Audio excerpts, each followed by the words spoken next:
Welcome back to Moonmind Temple.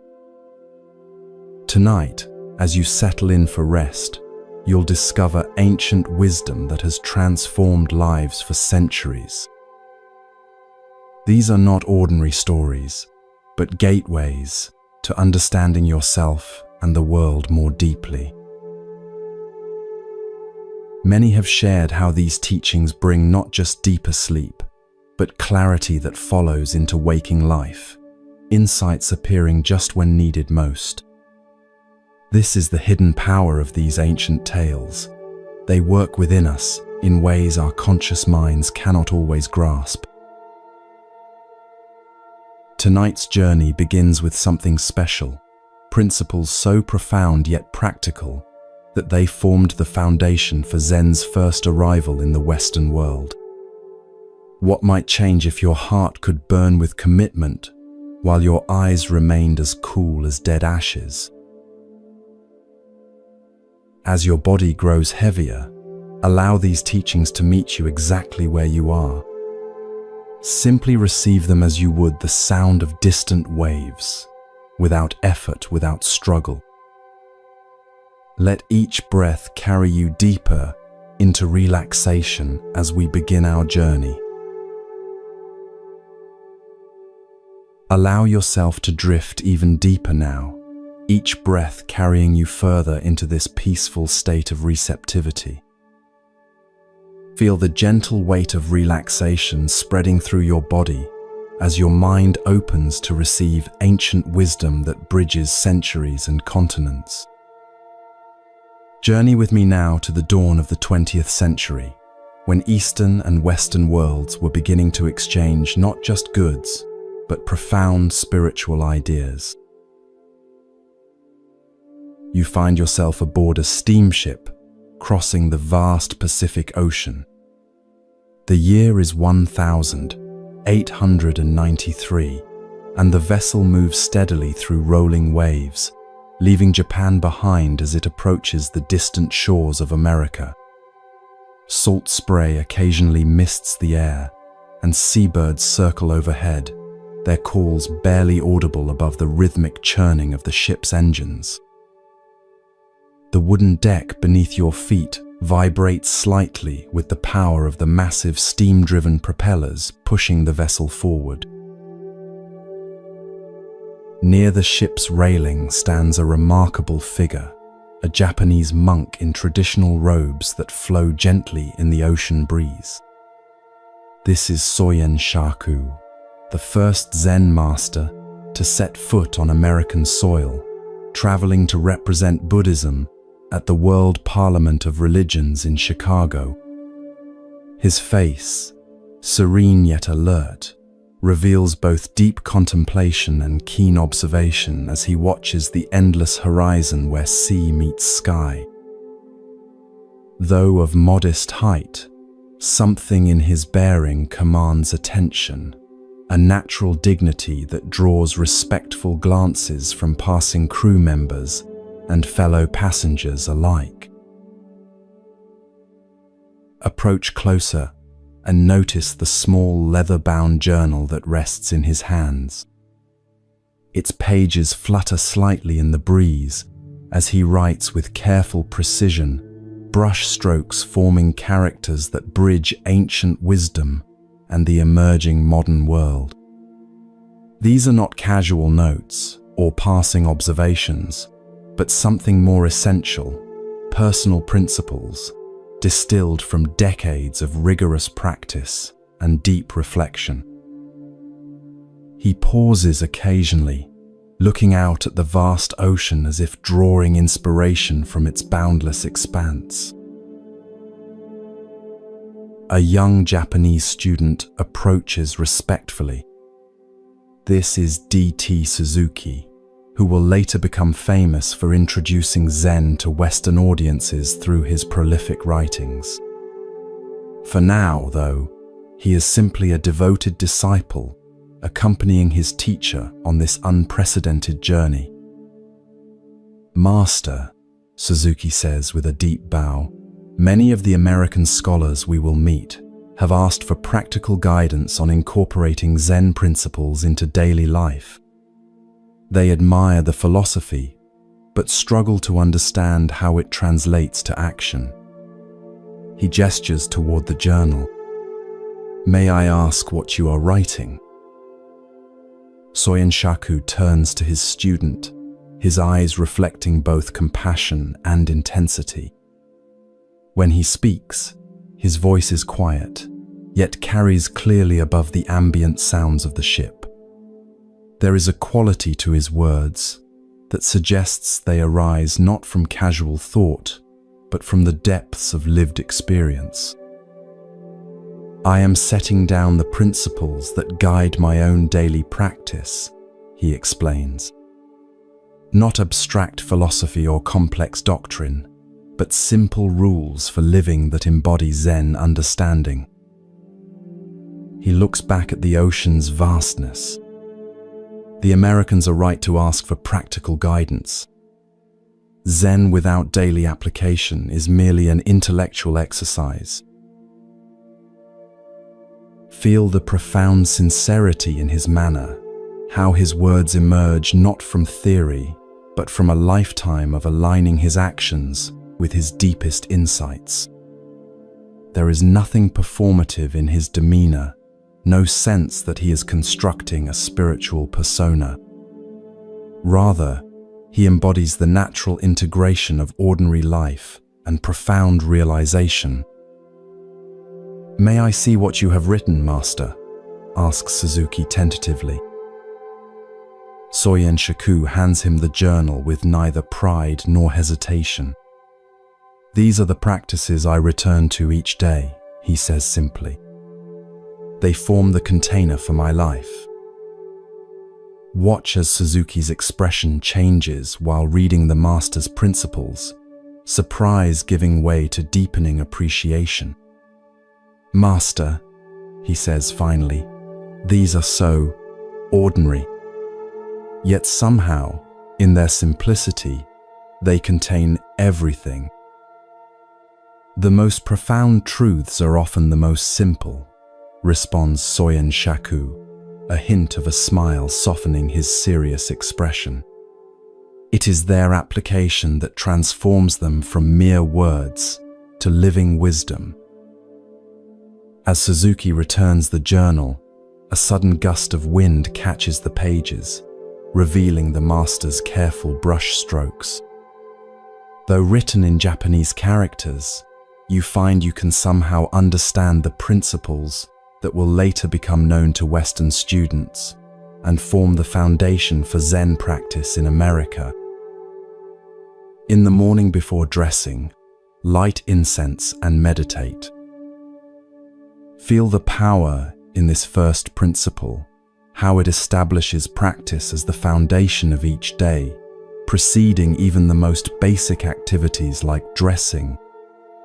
There is no separation between spiritual life and ordinary life. Meditation comes before everything, setting the tone for all that follows. Retire at a regular hour, partake of food at regular intervals, eat with moderation, and never to the point of satisfaction. Notice the emphasis on regularity and moderation, how these simple disciplines create a structured container for freedom rather than constraints that limit it. By establishing clear rhythms for basic bodily needs, the mind becomes free to focus on deeper matters rather than being constantly pulled by changing desires and impulses. Receive a guest with the same attitude you have when alone. When alone, maintain the same attitude you have in receiving guests. Experience the profound challenge in this principle, the call to absolute authenticity that transcends social masks and private indulgences. There is no performance self for public consumption and true self for private moments, only continuous integrity across all contexts. Watch what you say, and whatever you say, practice it. Feel the weight of this simple instruction that cuts through hypocrisy and empty talk. Words and actions are not separate realms. Each spoken commitment becomes a sacred promise to be fulfilled through concrete behavior. When an opportunity comes, do not let it pass by, yet always think twice before acting. Sense the perfect balance embodied here, neither the hesitation that misses life's openings, nor the impulsivity that rushes forward without discernment. There is both responsiveness to the moment and the wisdom of reflection, creating action that is both timely and considered. Do not regret the past. Look to the future. Experience the liberation in this principle, the release from the weight of unchangeable history, combined with purposeful orientation toward what can still be shaped. Neither trapped in regret nor untethered from learning, this middle path directs energy where it can be most effective. Have the fearless attitude of a hero and the loving heart of a child. Feel the beautiful integration of seemingly opposite qualities, courage and tenderness, strength and openness, the warrior's resolve and the child's wonder. This is not an either or proposition but a both, and invitation to wholeness. Upon retiring, sleep as if you had entered your last sleep. Upon awakening, leave your bed behind you instantly as if you had cast away a pair of old shoes. Notice how this final principle infuses even the most ordinary daily transitions with profound significance. Sleep approached with the completeness of final release, awakening embraced with immediate presence and forward movement. Nothing taken for granted, nothing merely routine, every moment fully inhabited. As Suzuki finishes reading, he looks up at his teacher with new understanding. The Americans may expect something more exotic, he observes. These principles seem so simple. Soyen Shaku's eyes meet his students directly. Simple, yes. Easy, no. His voice takes on a new intensity as he adds, "My heart burns like fire, but my eyes are as cold as dead ashes." Feel the power of this statement, the perfect complementarity it expresses. The burning heart of passionate commitment, the cool eyes of dispassionate observation. Neither cold detachment nor blind fervor, but both qualities held in dynamic balance. This is not theory but Soyen Shaku's lived reality, the integration of opposites that transcends apparent contradiction. "I understand, Master," Suzuki responds quietly, bowing again before departing to attend to his duties. As the ship continues its journey across the vast Pacific, Soyen Shaku returns to his writing, adding final refinements to principles that will eventually influence generations of practitioners in lands he has yet to see. His presence on the deck embodies the very balance his words describe, fully engaged yet perfectly at ease, intensely focused, yet completely open to the vast horizon stretching before him. The principles in his journal are not abstract ideals, but the lived reality of the man himself, demonstrated in each breath, each step, each interaction. This story reveals the profound practicality at the heart of Zen teaching. While many spiritual traditions offer lofty philosophical concepts or complex metaphysical systems, Soyen Shaku distilled his wisdom into concrete daily practices that anyone might attempt, regardless of culture or background. These principles bridge the gap between profound realization and ordinary life, between Eastern tradition and Western seekers, between ancient wisdom and modern application. What makes these guidelines so powerful is their integration of apparent opposites: structure and flexibility, discipline and spontaneity, tradition and innovation. They establish clear forms without becoming rigid dogma. They provide specific practices while pointing toward the boundless awareness that transcends all techniques. Like the master himself, whose heart burned with passion while his eyes remained cool with clarity, these principles invite us to discover wholeness through embracing complementary aspects of our nature rather than choosing between them. As you continue to relax deeply, consider how these simple yet profound guidelines might illuminate your own life. Rather than approaching them as a checklist of shoulds or external obligations, feel how they might reveal natural rhythms and balances already present, but perhaps overlooked in your daily experience. Like Soyin Shaku's burning heart and cool eyes, we all contain seeming opposites that, when properly integrated, create not contradiction but wholeness. These principles offer not rigid rules, but invitations to discover what living with full presence might mean in the unique circumstances of your own journey.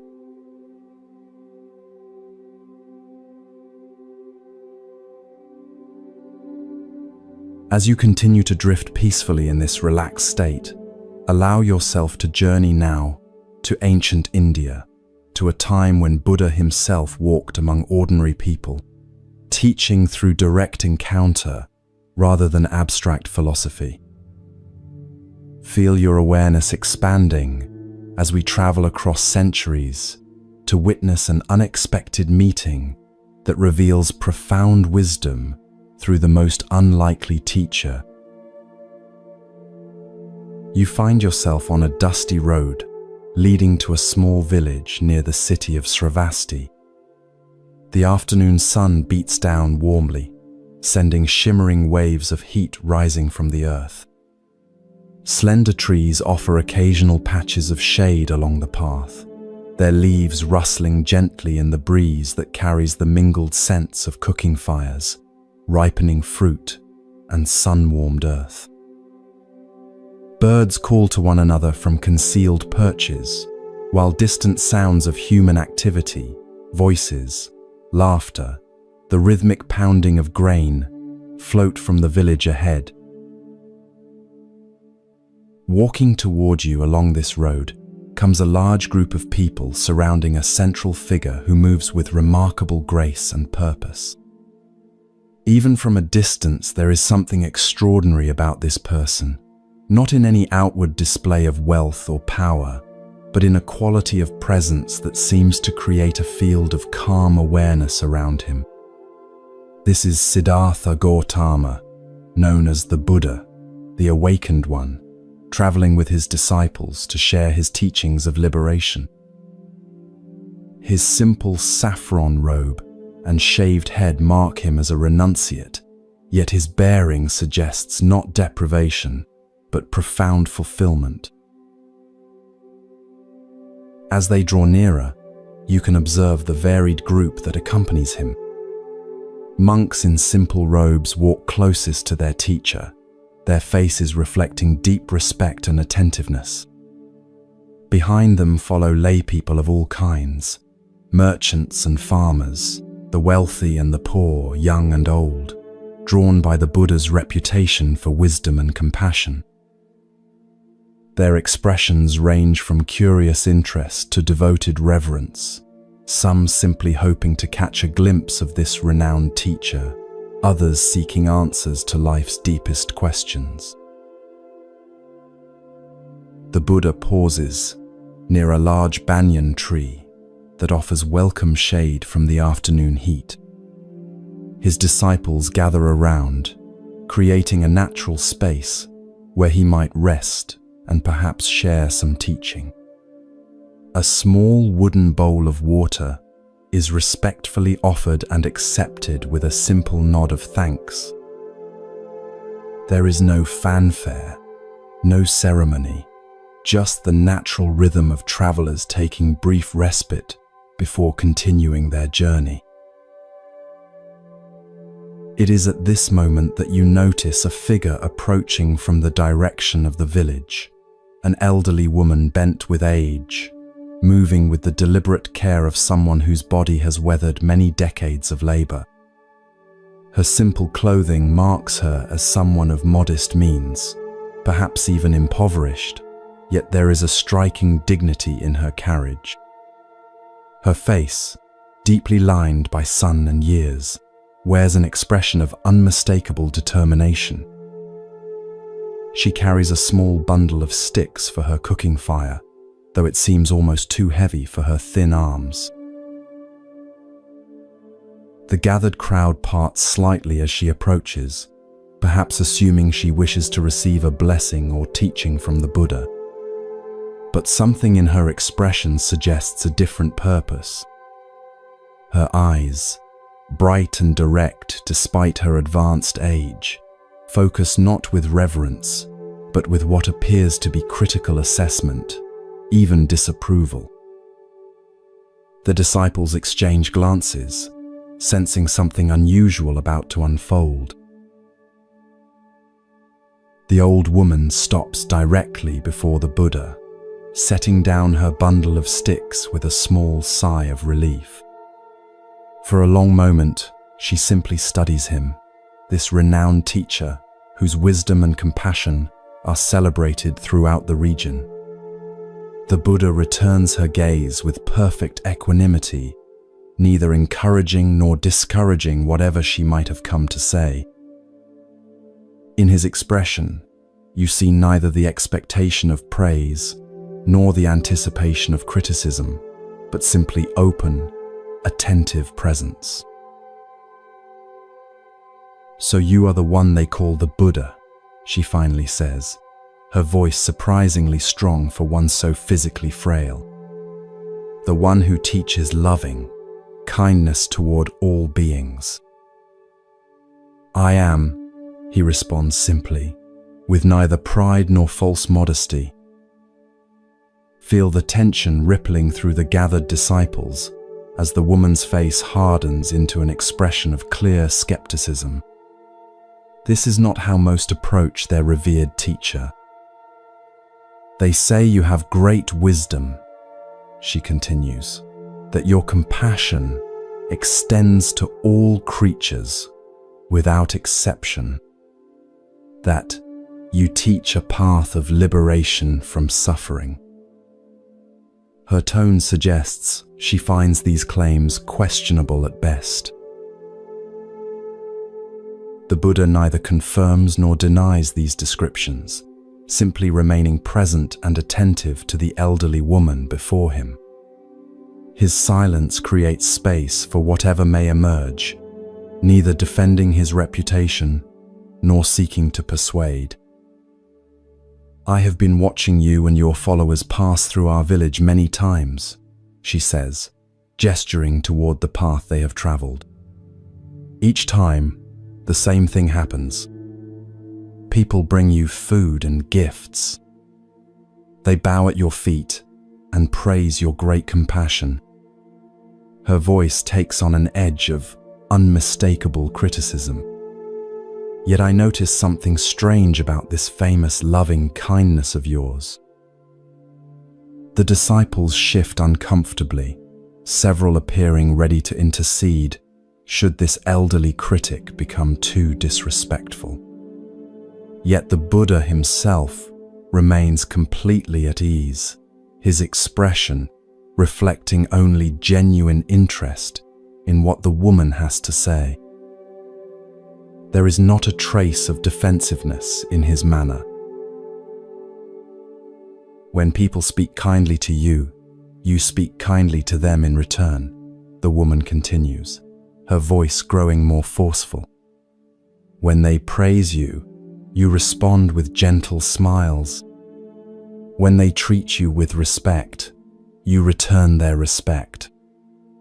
She leans forward slightly, her aged finger pointing directly at the Buddha in a gesture few would dare. This is not loving kindness. This is merely trading pleasantries with those who already adore you. Experience the collective intake of breath among the disciples, the shock at what seems like profound disrespect toward their teacher. Several of the younger monks look to their senior brothers, clearly expecting some intervention. Yet the Buddha himself remains perfectly serene, giving the woman his complete attention, as receptive to her criticism as he would be to the highest praise. Anyone can be kind to those who are kind to them, the old woman declares. Even the tax collectors and criminals do that much. Where is this special compassion you're so famous for? I see no evidence of it. Her challenge hangs in the air like the heat waves rising from the dusty road. The gathered crowd has fallen completely silent, all eyes moving between the elderly critic and the serene teacher. How will he respond to such direct, public criticism? The Buddha's face breaks into a warm, genuine smile, not the defensive smile of someone trying to diffuse tension, but the appreciative smile of someone who has just received an unexpected gift. You are quite right, he says, his voice gentle yet clear enough for all to hear. Simple reciprocity is not what I mean by loving kindness. Thank you for this important reminder. He bows slightly to the woman, a gesture of sincere respect that causes another ripple of surprise among his followers. Tell me, he continues, if someone were to offer you a gift, but you decline to accept it, to whom would the gift belong? The old woman's eyes narrow slightly as she considers this unexpected question. To the giver, of course, she answers. If I don't accept it, it remains with the one who offered it. The Buddha nods. And so it is with anger and criticism. If I do not accept and hold on to the negativity offered to me, it remains with the giver. His voice carries no trace of superiority or defensiveness, only a clear sharing of understanding. This is not a matter of pride or spiritual accomplishment. It is simply recognizing the nature of reality. Watch as the woman's expression shifts, not suddenly transforming from criticism to adoration, but subtly opening as something in the Buddha's response touches her differently than she had anticipated. She had clearly expected either defensive anger or perhaps patronizing tolerance, but she has received neither, only genuine presence and respect. But what of my criticism itself? She presses, though her tone has lost some of its edge.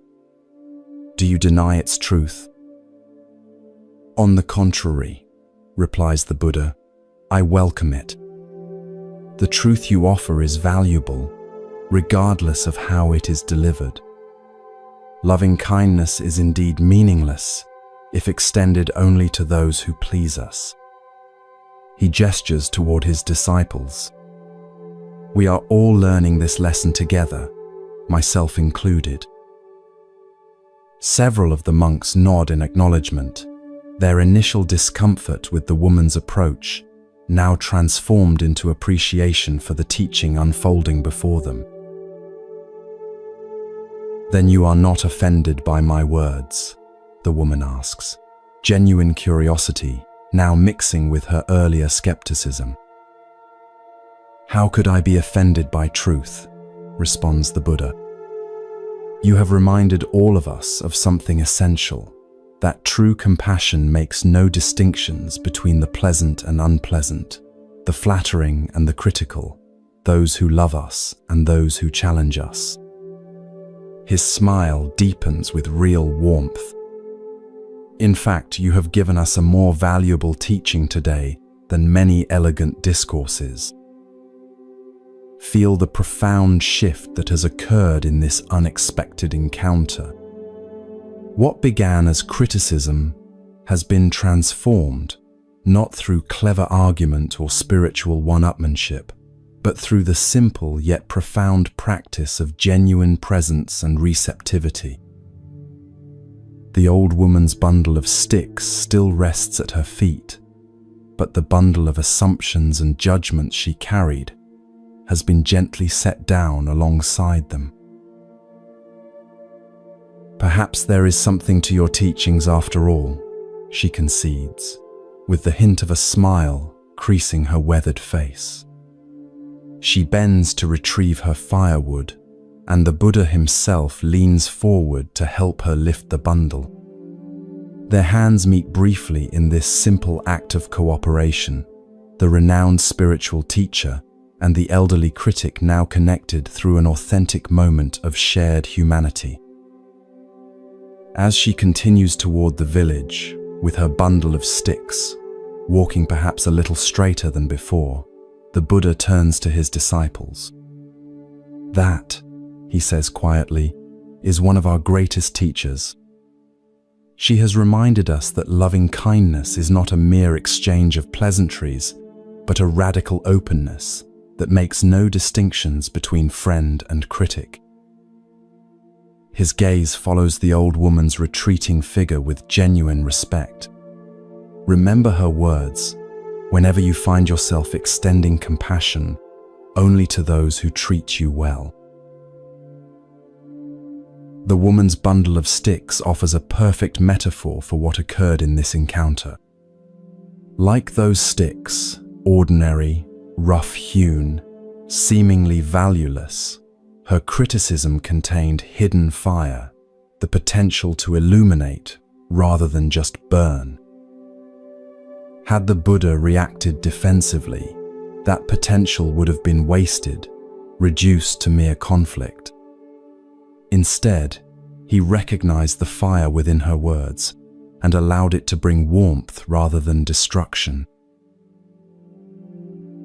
We build elaborate fortresses to protect ourselves from criticism. Behind walls of justification, we sort the world into allies who affirm us and adversaries who challenge us. What if these categories are the very obstacles to the connection we seek? The Buddha's smile in the face of criticism wasn't spiritual bypassing or emotional suppression. It was recognition that the old woman's words contained precisely the test of authenticity that his teaching required. She was, unknowingly, completing the very circle of understanding she doubted existed. If I do not accept and hold on to the negativity offered to me, it remains with the giver. These words contain a subtle but crucial distinction. The Buddha didn't claim immunity from criticism or suggest that her words had no impact. He acknowledged receiving them fully while not allowing them to define or diminish him. This isn't detachment in the sense of disconnection. It's engagement without entanglement, resonance without reactivity. The line between these approaches is razor thin, yet makes all the difference. As you drift towards sleep, imagine what might shift if you approached the next difficult conversation in your life, not as a problem to solve or an attack to defend against, but as an old woman with a bundle of sticks, someone bearing both a burden and a gift. What criticism have you rejected that might contain an ember of truth? What challenging person in your life might be, like the old woman, an unexpected teacher bearing precisely the lesson you need most? The Buddha's response invites us beyond the binary trap of accepting criticism as completely valid or rejecting it as utterly false. toward a third way where we extract the truth while leaving behind the emotional charge that often accompanies it.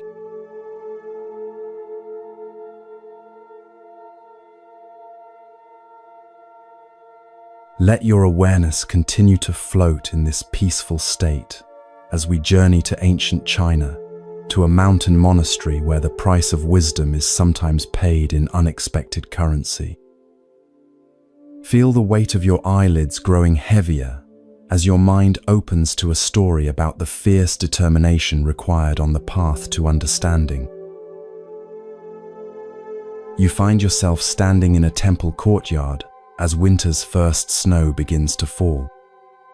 Delicate flakes drift silently from a pewter sky, gradually transforming the angular temple roofs and stone pathways into a landscape of gentle curves and unmarked white.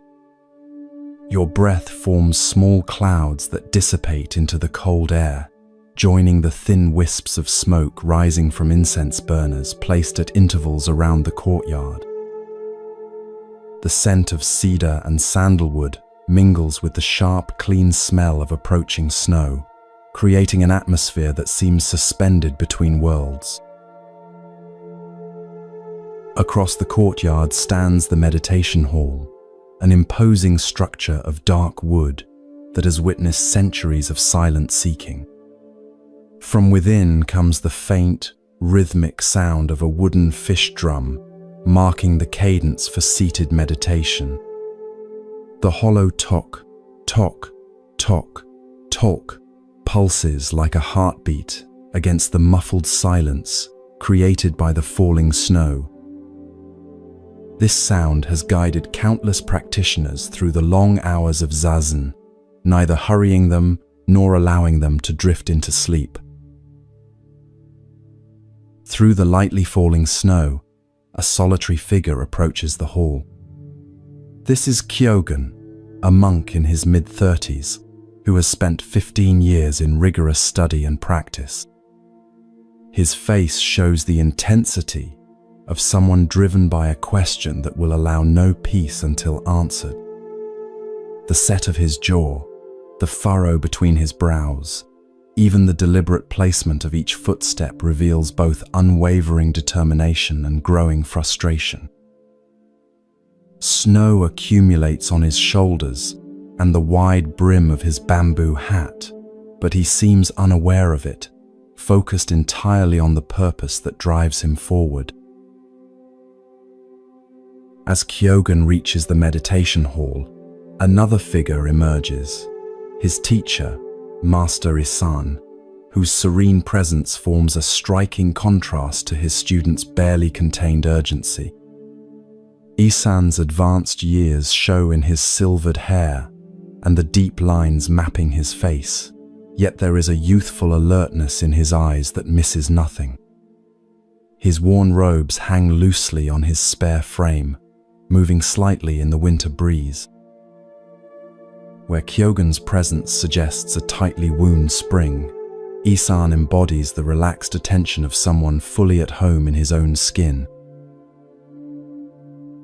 "Master," Kyogen says, bowing deeply, "I must speak with you." His voice carries an edge of controlled desperation. Isan returns the bow, then gestures toward a small covered walkway that offers shelter from the falling snow. They walk together in silence, their footsteps leaving parallel tracks across the white courtyard. Once beneath the walkway's roof, they face each other, student and teacher, seeker and guide, question and potential answer. "What troubles you, Kyogen?" asks Isan, his voice neither encouraging nor discouraging what is to come. Feel the weight of the moment as Kyogen gathers himself to speak. His breath comes more rapidly, forming quick clouds that dissolve into the winter air. His hands clench briefly at his sides, then deliberately relax. "Master, I have studied the sutras extensively," he begins. "I have memorized the teachings, analyzed the commentaries, practiced meditation without failing for 15 years. His voice grows more intense with each word. Yet still, I cannot answer the fundamental question, what was my original face before my parents were born? This question, one of Zen's most famous koans, hangs in the air between them, like the suspended snowflakes nearby. It is not a question about physical appearance or family lineage, but about the most essential nature of being, what exists prior to all conditioning, all history, all conceptual understanding. Isan remains silent, his eyes steady on Kyogen's troubled face. Neither rushing to provide an answer nor dismissing the question's importance, he creates a space where the question itself can ripen. "Please, Master," Kyogen continues, his composure beginning to crack, "explain this to me. I have reached the limits of my understanding. I can go no further without your guidance." Watch as Isan's expression shifts, not toward the compassionate explanation Kyogen hopes for, but toward something both gentler and more demanding. "If I explained it to you," he says quietly, "it would become my understanding, not yours." "Then how am I to penetrate this question?" asks Kyogen, frustration evident in every line of his body. "What more can I possibly do? If a man climbs to the top of a 100-foot pole, how can he take one step further?" replies Isan, offering not an answer but another question that seems to compound rather than relieve Kyogen's dilemma. Feel the impact of these words on the desperate student. The image they evoke, a climber who has reached the highest possible point with no apparent way to progress further, perfectly mirrors Kyogen's own sense of having reached the limits of what effort and intellect can achieve. Yet the master's question implies that one more step is not only possible but necessary. "I don't know," Kyogen admits, his voice barely audible above the soft hiss of falling snow. "I have climbed as high as I can. I have exhausted every approach. If you will not guide me further, what am I to do?" Isan looks at his student with eyes that hold both unwavering demand and profound compassion. "Let go," he says simply. With these two words, the master turns and walks away, his footsteps gradually filling with snow, leaving Kyogen alone on the covered walkway. The meditation drum continues its steady toke, toke, toke, from within the hall, counting moments that suddenly feel both precious and unbearable. The weeks that follow bring a visible transformation in Kyogen. He continues his regular duties around the monastery, chopping wood, carrying water, preparing meals, but with a new quality of focused intensity. The frustrated urgency has been replaced by something deeper and more resolved. He speaks little, eats little, sleeps little. Those who pass him in the temple grounds observe that his eyes often seem fixed on something beyond the visible world, as if tracking a quarry only he can perceive. One day, while sweeping a path through the bamboo grove behind the temple, Kyogen's broom dislodges a small stone that flies through the air and strikes a hollow bamboo stalk with a clear, resonant tock. The sound hangs in the air, pure, complete, requiring nothing beyond itself. In that instant, something breaks open in Kyogen's understanding. His face transforms as if a heavy burden has suddenly been lifted from his shoulders. He begins to laugh, not the nervous laughter of confusion or the bitter laughter of defeat, but the clear, joyful laughter of someone who has finally glimpsed what has been present all along. The broom falls from his hands as he stands perfectly still in the bamboo grove, tears streaming down his face while laughter continues to bubble from some newly discovered spring within him. That evening, as darkness falls over the temple complex, Kyogen appears before Master Isan's quarters. His face now shows neither the desperate questioning of their previous encounter nor the manic elation of his experience in the bamboo grove, but a clear-eyed serenity that seems to illuminate him from within. "You have found something," Isan observes, not as a question but as simple recognition. Kyogen bows deeply. "Master, today I heard a stone strike bamboo, and what you could not explain to me became clear without explanation." Isan nods, his eyes reflecting quiet satisfaction. "Will you put it into words?" he asks, testing not whether understanding has occurred, but whether Kyogen recognizes the limitations of verbal expression. "One note of bamboo, and all my questions vanished," replies Kyogen. "All my previous knowledge is like a single hair in the vast sky. All my experience is like a drop of water thrown into a deep ravine." Notice the shift in his response, not an explanation of what he has understood, but an expression of how radically his relationship to knowing itself has transformed. Where once he sought to grasp understanding as something to possess, he now recognizes himself as already inseparable from what he sought. "The pole?" asks Isan, referring to his earlier question about the 100-foot pole. "There is no pole," responds Kyogen with a smile. "There is no climber. There is no step to take." Isan returns the smile, teacher and student meeting in wordless recognition. Nothing more needs to be said about what has been discovered, not because it is secret, but because it exists in a realm where words can only point, never contain.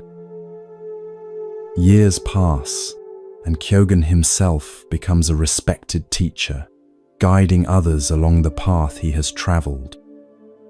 One day, a monk approaches him with the same desperate intensity he once brought to Master Isan. "Master," says the monk, "I have studied diligently and practiced without cease, yet still I am plagued by questions about the nature of mind and reality. Please, resolve my doubts, once and for all." Kyogen looks at the earnest young monk with eyes that see both the question and what lies beneath it. Without speaking, he holds up his hand, extending his index and middle fingers. Then, to the monk's astonishment, he brings his other hand forward, holding a burning candle. With deliberate slowness, he places his extended fingers directly into the flame. The monk gasps in horror as Kyogen maintains this position without flinching, the flesh of his fingers beginning to blacken in the flame. The scent of burning flesh fills the air between them. Yet Kyogen's eyes remain clear and direct, holding the monk's gaze with unwavering presence. "Master, stop!" cries the monk, reaching forward to pull Kyogen's hand from the flame. "Why would you do such a thing?" "I burned my fingers to answer your questions," replies Kyogen calmly, as if the pain were merely an interesting sensation rather than an agony to be avoided. When understanding comes at such a price, how many questions will you continue to bring? In that moment, something shifts in the young monk's perception. He sees not just the physical sacrifice before him, but the deeper truth it embodies, that the path to understanding demands not endless questioning but complete commitment, not intellectual accumulation, but the willingness to let everything burn away, even one's most basic instincts for comfort and safety. His questions, which had seemed so urgent and essential moments before, suddenly appear as what they truly are, attempts to reach through thinking what can only be grasped through direct experience. The monk backs away, bowing deeply, then turns and leaves without another word. The questions that drove him to seek Kyogen's teaching have not been answered, but they have been transcended, replaced not by new concepts, but by a visceral recognition of what genuine understanding requires. This stark story cuts through our comfortable assumptions about spiritual seeking. We often approach wisdom like shoppers browsing merchandise, sampling teachings, collecting insights, looking for the perfect explanation that will satisfy our intellectual curiosity, while demanding nothing more substantial than our attention. Kyogen's burning fingers offer a radically different perspective, that genuine understanding is not purchased with questions, but with our entire being. The sound of stone striking bamboo that triggered Kyogen's awakening wasn't special in itself. Similar sounds had surely occurred countless times during his years of practice. What changed was his capacity to hear it, a capacity developed not through accumulating more knowledge, but through reaching the limits of what knowledge could provide. Only when he exhausted every conceptual approach, when he climbed to the top of the 100-foot pole and found himself with nowhere left to go, did the possibility of letting go become not just an idea, but the only viable path forward. In your own life, notice where you might be treating understanding as a possession to acquire rather than a capacity to embody. Consider the questions that drive you. Are they bridges toward direct experience or substitutes for it?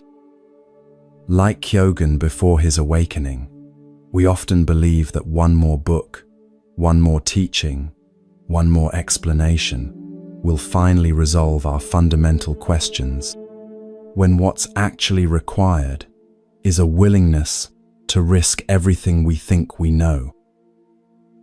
The burning fingers remind us that true wisdom often enters not through the front door of careful study, but through the unexpected side entrance of complete presence, even, or especially, in moments of intensity we might ordinarily avoid.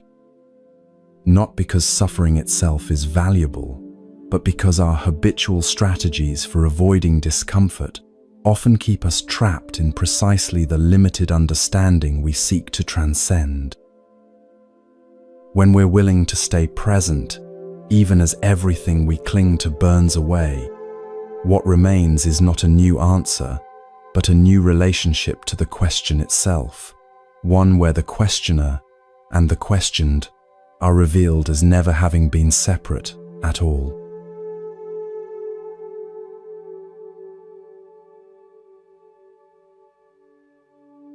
Ikkyu's well. Feel your body becoming heavier now, melting into your mattress as we travel together to medieval Japan. The gentle rhythm of your breath carries you deeper into this state of peaceful receptivity. As you sink further into relaxation, imagine the weight of your eyelids growing impossibly heavy. You are now in 15th century Kyoto. Feel the cool evening air against your skin as lanterns glow in the distance. The sweet scent of cherry blossoms mingles with wood smoke. The sound of distant flutes reaches your ears. You find yourself approaching an elegant mansion where servants hurry about, preparing for an important gathering. Inside, a wealthy silk merchant paces anxiously, checking every detail. Feel the smooth wooden floors beneath your feet. Notice the perfectly arranged cushions, the gleaming lacquerware, the musicians tuning their instruments in the corner. The air carries the tantalizing aroma of rare delicacies being prepared in the kitchen. The merchant has spared no expense for this dinner party. Master Ikkyu must be impressed, he whispers to his chief servant. His presence will elevate my standing among all of Kyoto's elite. You feel his nervous anticipation, as if it were your own. As distinguished guests arrive in their silken finery, notice how each bow and greeting follows the precise choreography of status and obligation. The conversations, political alliances, business ventures, carefully disguised rivalries create a tapestry of social positioning. Yet beneath this refined surface, you sense an undercurrent of tension, of hidden calculations, and silent judgments. Suddenly, the atmosphere shifts. A figure appears at the entrance, wild-haired, dressed in simple worn robes, carrying only a wooden begging bowl. His eyes seem to look through rather than at people. This is Ikkyu, the unconventional Zen master known throughout Japan for his unpredictable wisdom. Feel the merchant's nervous relief as he hurries forward, bowing too deeply. Master Ikkyu, what an honor to welcome you to my humble home. The word humble catches in his throat as he gestures toward the obvious opulence surrounding them. Ikkyu simply nods and follows him inside.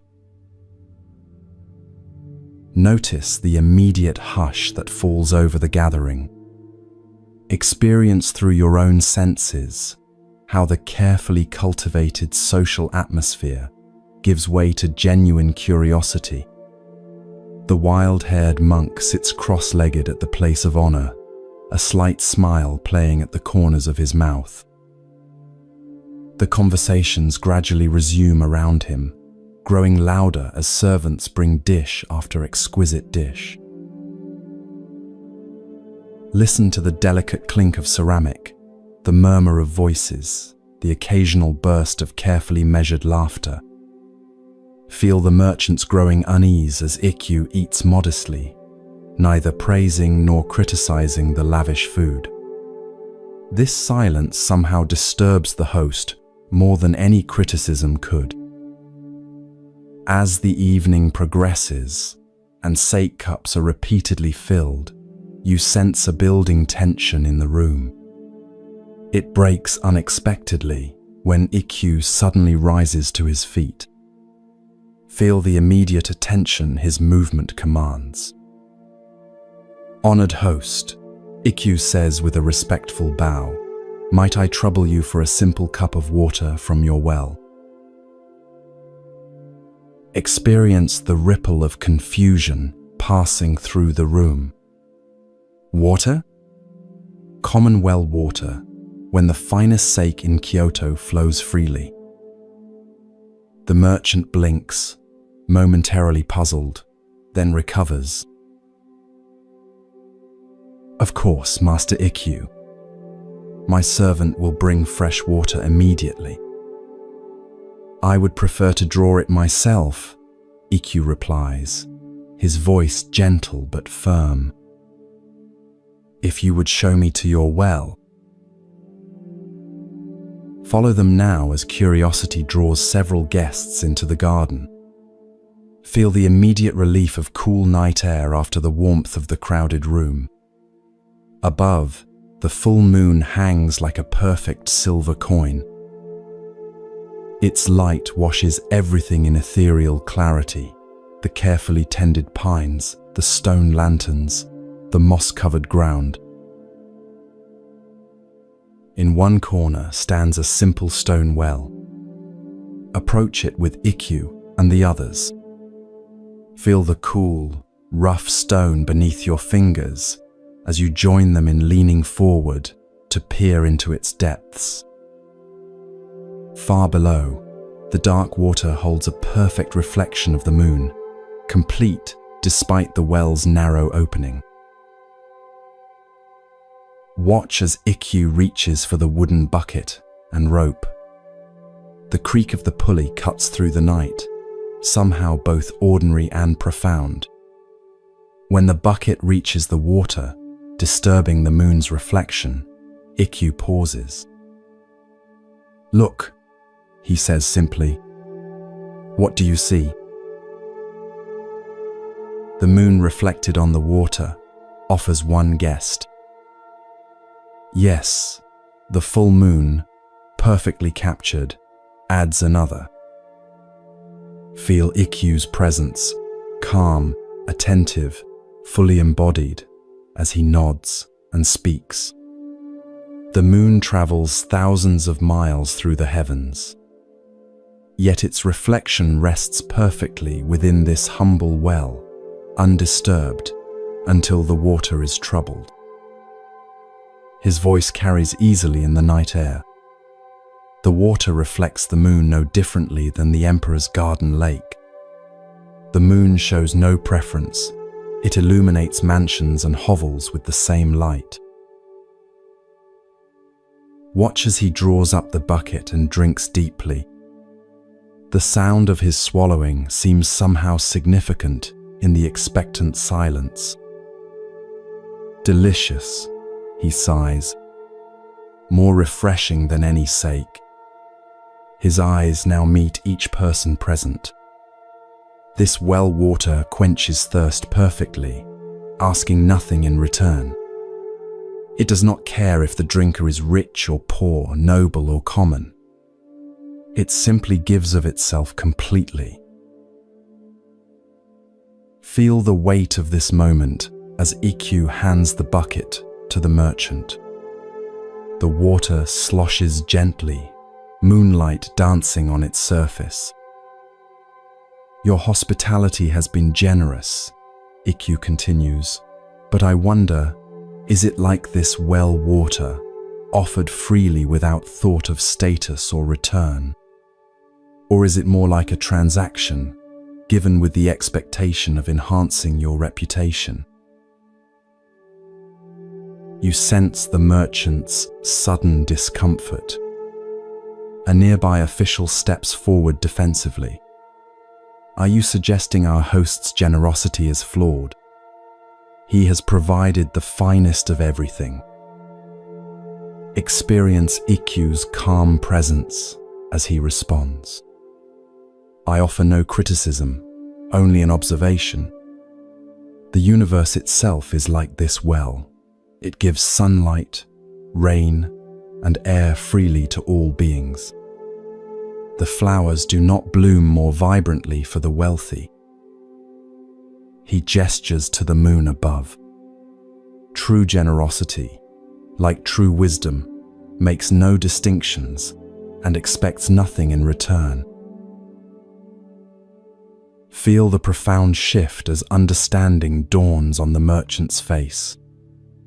His laughter bubbles up, not the careful social chuckle of before, but something genuine and liberating. "You are right, Master Ikkyu. I invited you to impress my guests, not to hear truth. I have been giving like a merchant, always calculating the return, rather than giving like this well." His voice carries new awareness. "Thank you for this lesson. It is worth more than all the rare delicacies I have served tonight." As they return to the banquet hall, notice how the very quality of the air seems changed. Ikkyu raises his sake cup. "Friends, your host has shown me his remarkable well. In its honor, I propose we enjoy this gathering not as people of different ranks, but simply as human beings sharing this fleeting moment under the same moon." Watch as the evening transforms. Conversations deepen beyond social positioning. The merchant moves among his guests with new authenticity, no longer monitoring impressions, but genuinely connecting. And Ikkyu, the wild-haired monk who arrived with nothing, becomes the heart of the gathering with stories and insights that seem perfectly tailored to each person. As the night ends and guests depart, feel the merchant's profound gratitude as he bows to Ikkyu. You arrived with nothing yet gave me the most valuable gift I have ever received. Ikkyu smiles. I gave you nothing you did not already possess. I merely showed you the well that has always been in your garden. With that, he disappears into the moonlit night. As you drift deeper into relaxation, consider the wells in your own life, those simple sources of clarity so easily overlooked. Like the merchant, we often seek satisfaction in elaborate displays while missing the perfect reflection of the moon in ordinary water. The well gives without calculation or expectation, a natural generosity that asks nothing in return. Notice how often your own giving might carry subtle expectations of gratitude, recognition, or future benefit. The universe itself gives freely: sunlight, air, the beauty of the moon, making no distinctions between worthy and unworthy recipients. This is the essence of Buddha nature, reflected in each of us when our minds become still and clear like undisturbed water. Allow the image of the moon reflected in the well to remain in your mind as you sink even deeper into this restful state. Like that reflection, perfect, yet ephemeral, all experiences arise and pass away. Our grasping at status and recognition cannot provide lasting satisfaction.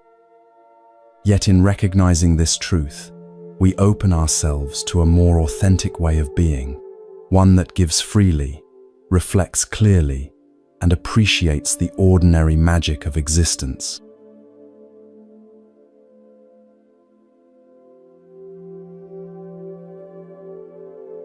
As you continue to drift into deeper relaxation, feel your body growing heavier, your thoughts becoming quieter as we journey to a moonlit monastery in ancient China. Here, a young nun is about to discover that what we seek most desperately may already be within our grasp. Imagine a small temple nestled against forested hills. Stone paths wind between simple wooden buildings, their roofs curved gently toward the sky. The air carries the subtle fragrance of incense and pine. Crickets create a gentle symphony that rises and falls with the evening breeze. Moonlight bathes everything in a silvery glow, transforming the ordinary world into something otherworldly and profound. A young nun named Chiono moves quietly through the temple grounds. Unlike the other nuns who have retired for the evening, she carries a wooden bucket toward the well at the eastern edge of the monastery. Feel the cool wooden handle against her palms, the slight weight of the empty bucket swinging gently with each step. Her face, illuminated occasionally by moonlight filtering through the trees, reveals both determination and frustration. Chiono has studied diligently for many years, yet enlightenment, that direct experience of reality, which all Buddhist practitioners seek, has eluded her.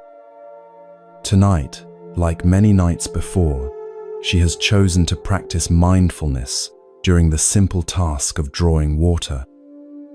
Perhaps here, in this ordinary activity, she might find the extraordinary insight that has escaped her during formal meditation. Approaching the well, she sees its stone circle gleaming in the moonlight. The water within reflects the full moon perfectly, a luminous disk captured in the dark circle below. For a moment, she pauses, gazing at this reflection. How strange, she thinks, that something so distant could appear so immediate, so present in the humble water of this well. Watch as Chiono lowers her bucket carefully into the well. The rope slides through her hands, slightly rough against her skin. The bucket makes a soft splash as it meets the water's surface, temporarily distorting the moon's reflection into scattered light. She begins to draw the bucket upward, feeling the weight of water adding resistance to her pull. As the filled bucket reaches the top of the well, Chiono notices something concerning. There is a crack in the wooden base of the bucket, not large, but enough that water is already beginning to leak through.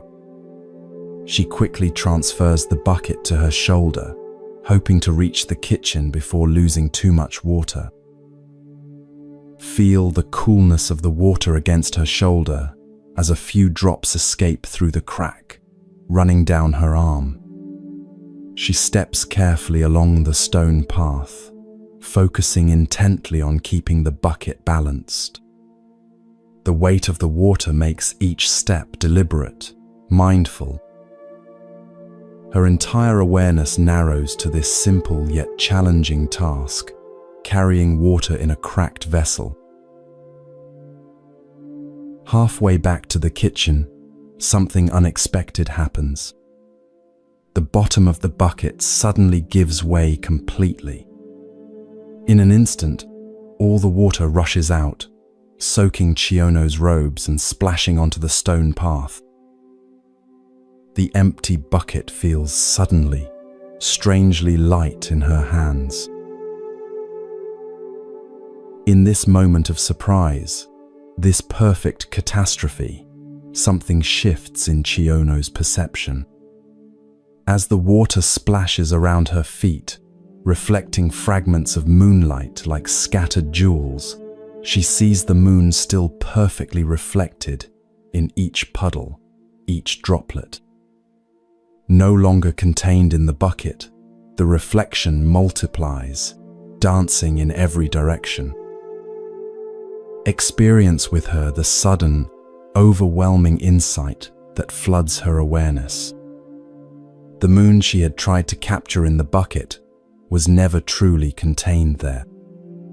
It was merely a reflection, yet somehow completely real. Now, with the water released from its container, the moon is everywhere, in every droplet, in every puddle, never having moved from the sky yet present in each fragment of water. A sound of pure joy escapes her lips, not quite laughter, not quite a cry, but something that arises spontaneously from the deepest part of her being. The wooden bucket falls forgotten from her hands. She stands perfectly still, soaked in water and moonlight, as understanding washes through her more completely than the water itself. In this ordinary moment of a broken bucket, Chiono attains the enlightenment she has sought for so many years. The truth she has pursued through countless hours of meditation, through the study of sacred texts, and the guidance of venerated teachers, reveals itself in this most mundane of accidents. Later, when asked about her experience, Chiono composes a simple poem to express what cannot truly be captured in words. In this way and that, I tried to save the old pail since the bamboo strip was weakening and about to break until at last the bottom fell out. No more water in the pail, no more moon in the water. Her words, like ripples spreading from a dropped stone, touch something essential in all who hear them. The other nuns and monks recognize in her simple verse the expression of profound realization. She becomes known as one of the enlightened ones of her generation, her story and poem passed down through centuries to reach us tonight. As you continue to relax deeply, consider what Chiono's experience might reveal about your own journey. How often do we strive to contain and control that which cannot truly be possessed? The water in the bucket was real, yet the moon it reflected was both there and not there, a perfect paradox that points toward the nature of all reality. Our minds, like buckets, attempt to hold concepts and experiences, to capture and preserve understanding. Yet the deepest insights often come precisely when the container breaks, when our conceptual understanding falls away, and we directly experience the uncontainable nature of reality.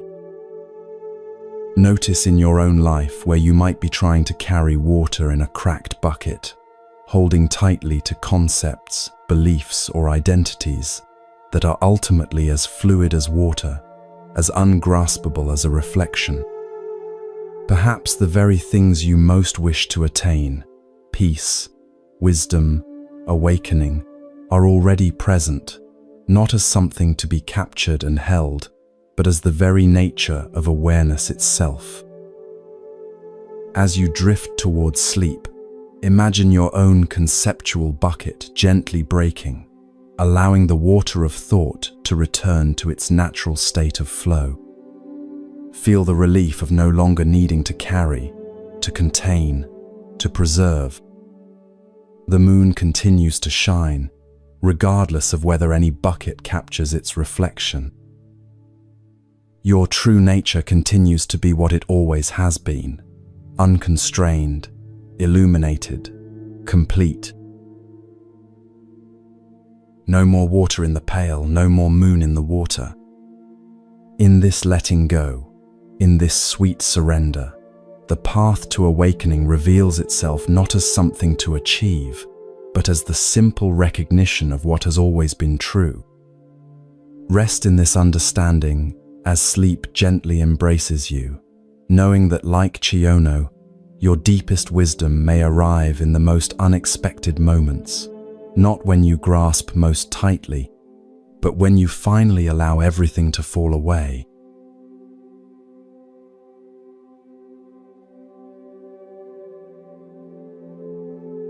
Feel yourself becoming more relaxed with each breath, your body growing heavier as we journey together to a mountaintop monastery in ancient Japan. The world around you begins to fade as you're transported across time and space to witness a simple yet profound teaching that has guided seekers for centuries. Let each word carry you deeper into this state of peaceful receptivity. Picture a small Zen monastery nestled among pine trees, its wooden buildings weathered by countless seasons. Morning mist clings to the mountainside, softening the edges of the world. Birds call to one another as the first light of dawn filters through branches. The air carries the scent of damp earth and wood smoke from the kitchen fire. This is a place where life follows the rhythm of nature, rising with the sun, working with mindful attention, resting when darkness falls. In this monastery lives an elderly Zen master named Hyakujo. Though well into his 80s, he continues to work alongside his students each day, tending the garden, chopping wood, carrying water. His weathered hands tell the story of a lifetime of both physical labor and spiritual practice. The deep lines on his face map decades of wisdom earned through direct experience. Despite his advanced age, he moves with surprising strength and purpose, embodying the unity of work and practice that forms the foundation of Zen training. Each morning, after meditation, the master leads his students to the fields and gardens where they grow their food. Each afternoon, they maintain the buildings and gather firewood from the surrounding forest. This daily labor isn't separate from their spiritual practice. It is their practice, another form of meditation where awareness meets the physical world. Through mindful work, the abstract teachings come alive in calloused hands and tired muscles. The younger monks have noticed, however, that Master Hyakujo's age is beginning to show. They see how he sometimes pauses to catch his breath while working in the garden. They notice the slight tremor in his hands as he carries his tools. Though he never complains, they can sense the effort it takes for him to keep pace with their younger bodies. Concern grows among them that their teacher is pushing himself too hard in his elderly years. One evening, after the day's work is complete, several of the senior students gather in hushed conversation. "The master is too old for such physical labor," one whispers. "He has already given so much. Surely he deserves rest in his final years." The others nod in agreement. "Tomorrow," another suggests, "let's hide his garden tools before morning meditation. Without them, he will be forced to rest while we complete the work." Their plans set, they disperse to their sleeping quarters, satisfied that they have found a compassionate solution. The next morning unfolds as usual. The wooden fish drum calls everyone to pre-dawn meditation, followed by a simple breakfast of rice porridge. As the monks prepare for the day's labor, Master Hyakujo goes to the tool shed to retrieve his hoe and pruning shears. But where he expects to find his well-worn tools, there is only empty space. The students watch from a distance, expecting him to give up and return to his quarters to rest. Instead, something unexpected happens. Without comment or complaint, the master simply returns to his quarters. The students exchange satisfied glances, pleased that their plan has worked. They spend the day working in the gardens and fields, periodically glancing toward Hyakujo's quarters to confirm he is indeed resting. By evening, the work is complete, and they gather in the meditation hall once more before the final meal of the day. But something is different tonight. Master Hyakujo is absent from his usual place. More surprising still, when the dinner bell sounds, the attendants bring food for everyone except the master. His place remains empty, his bowl unserved. Puzzled and concerned, the monks exchange questioning glances. Has something happened to their teacher? One of the senior students rises and goes to check on the master. He finds Hyakujo sitting quietly in his room, seeming neither distressed nor ill, simply sitting in meditation. "Master," the student says with concern, "you weren't at the evening meditation, and now no meal has been prepared for you. Has something happened? Are you unwell?" Hyakujo opens his eyes slowly, meeting his student's gaze with perfect clarity. "I did not work today," he says simply. "Therefore, I do not eat today." Feel the impact of these words as they land in the student's heart, so simple yet carrying the weight of profound teaching. The student bows deeply, understanding flowing through him like a sudden mountain stream. Without another word, he returns to the dining hall and reveals what he has learned to the others. Their well-intentioned plan now appears in a completely different light. The next morning, Master Hyakujo's tools have mysteriously reappeared in their proper place. As the morning bell sounds, he joins his students as usual, taking up his tools with practiced hands. No one mentions the previous day's events, but a new understanding flows beneath the surface of their shared work. The master has taught them not through elaborate explanations, but through lived example, the most powerful teaching of all.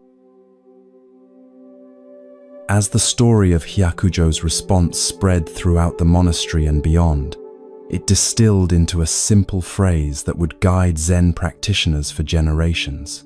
A day without work is a day without food. These words carry no judgment or moralism. They simply express the natural harmony of giving and receiving that governs all life. This teaching speaks to something fundamental about our human experience. In nature, nothing exists in isolation. Every creature participates in the cycle of giving and receiving. The bee takes nectar, but pollinates flowers in return. The fallen tree becomes soil that nourishes new growth. The predator culls the weak, but eventually returns its own body to the earth. Nothing simply takes without giving back in some form. Yet in our modern lives, we often lose touch with this basic principle. We seek comfort without effort, reward without contribution, consumption without creation. We want the fruit without tending the tree. The more disconnected we become from the direct consequences of our actions, the easier it is to forget that we are part of an interconnected web where giving and receiving are two aspects of the same reality. Hyakujo's response wasn't based on rigid rules or punishment. He simply honored the natural order that had guided his life, the understanding that each of us must contribute what we can if we wish to receive what we need. Even in his 80s, he recognized that his capacity to give, though perhaps diminished by age, had not disappeared. To deny him the dignity of his contribution was to deny his place in the community, his agency as a human being. As you continue to relax deeply, consider how this teaching might illuminate your own life. Where do you participate fully in the cycle of giving and receiving? Where might you expect to receive without contributing? This isn't about harsh judgment or driving yourself to exhaustion. Remember that the work appropriate for each person varies with their circumstances and abilities. The bedridden patient who offers a smile to their caregiver is working in their own way. The child learning to tie their shoes is doing the work appropriate to their stage of life. The deeper message of Hyakujo's example is about presence and participation. Are you fully showing up for your life, offering what you can in each moment? Or are you moving through your days passively, taking what comes without conscious engagement? True nourishment of body, mind, and spirit comes when we participate actively in the giving and receiving that constitutes a human life. In Zen, work is not separate from spiritual practice. Chopping wood, carrying water, preparing food, these seemingly mundane activities contain the whole of the Buddha's teaching when approached with complete presence. Each action becomes an opportunity to express our Buddha nature, our fundamental connectedness to all things. This is why Zen monasteries have always emphasized physical labor alongside meditation, not as a distraction from spiritual pursuits, but as their direct expression in the world. As you drift towards sleep, imagine yourself in that mountain monastery, working alongside Hyakujo in the garden. Feel the smooth wooden handle of the tool in your hands, the sun warming your shoulders, the earth yielding to your careful attention. There is no separation between you and this activity, no gap between your spiritual aspirations and this simple work. In this complete presence, you find yourself nourished by the very effort you offer. Giving and receiving become one movement, like the in-breath and out-breath that sustain your life without conscious thought. A day without work is a day without food. Not as punishment, not as rule, but as recognition of the perfect harmony that sustains all life. Each of us has something to offer, some way to participate in the great exchange that connects us to each other and to the earth that supports us. In giving what we can, we open ourselves to receive what we need, not just physical nourishment, but the deeper sustenance of meaning, connection, and purpose that make a human life truly complete.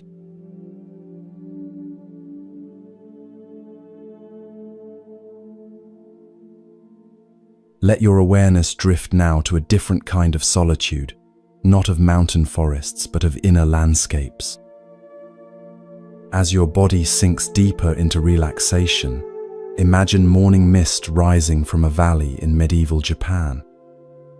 Within this mist stands a small, isolated temple where we encounter one of Zen's most unusual masters and his seemingly strange daily practice. Dawn breaks over the temple of Zuigen, casting long shadows across the wooden veranda. The building stands alone on a gentle slope, surrounded by bamboo groves that sway and whisper in the morning breeze. A single path winds up from the village below, rarely traveled, except by those seeking the temple's reclusive master.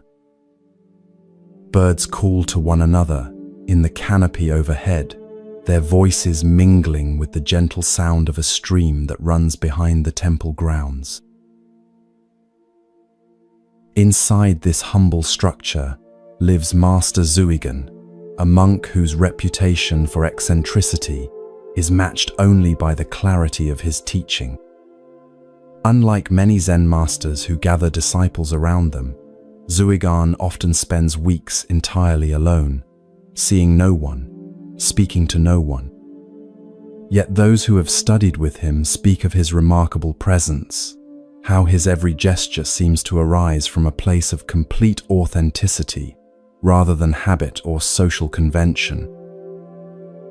This morning, like most mornings, Zuigen moves through his temple in solitude. The wooden floors creak softly beneath his bare feet as he prepares tea in the simple kitchen. His movements are unhurried yet precisely economical, each action complete in itself. There is a profound stillness about him, not of tension, but of complete ease within his own skin. Today, however, unseen by others, we're about to witness the private practice that forms the foundation of his realized understanding. As Zuigen finishes his morning tea, he sets the empty cup down with mindful attention. The first light of day now fills the room, illuminating dust particles that dance in the air currents. Sitting on his worn cushion, back straight but not rigid, he takes a deep breath. Then, breaking the morning silence, he suddenly calls out in a clear, firm voice, "Master!" The word hangs in the empty air of the temple. No one else is present, yet he has clearly addressed someone. A moment passes, and then, in the same voice but with a quality of immediate response, he answers himself, "Yes?" Again, a brief pause before he continues this strange dialogue with himself. "Stay awake," he commands firmly. "Yes," comes the immediate response, also in his own voice. "From this moment forward, do not be deceived by others." "Yes, yes," he responds to himself, the tone carrying both commitment and understanding. If anyone from the village below happened to be approaching the temple at this moment, they might wonder if Zuigan had visitors, or perhaps had lost his mind, talking to himself in different voices. But what appears as strangeness conceals profound wisdom, a direct, embodied practice addressing the very nature of mind and self. Day after day, Zuigan continues this practice in solitude. He calls to himself and answers himself, reminds himself, and confirms understanding to himself.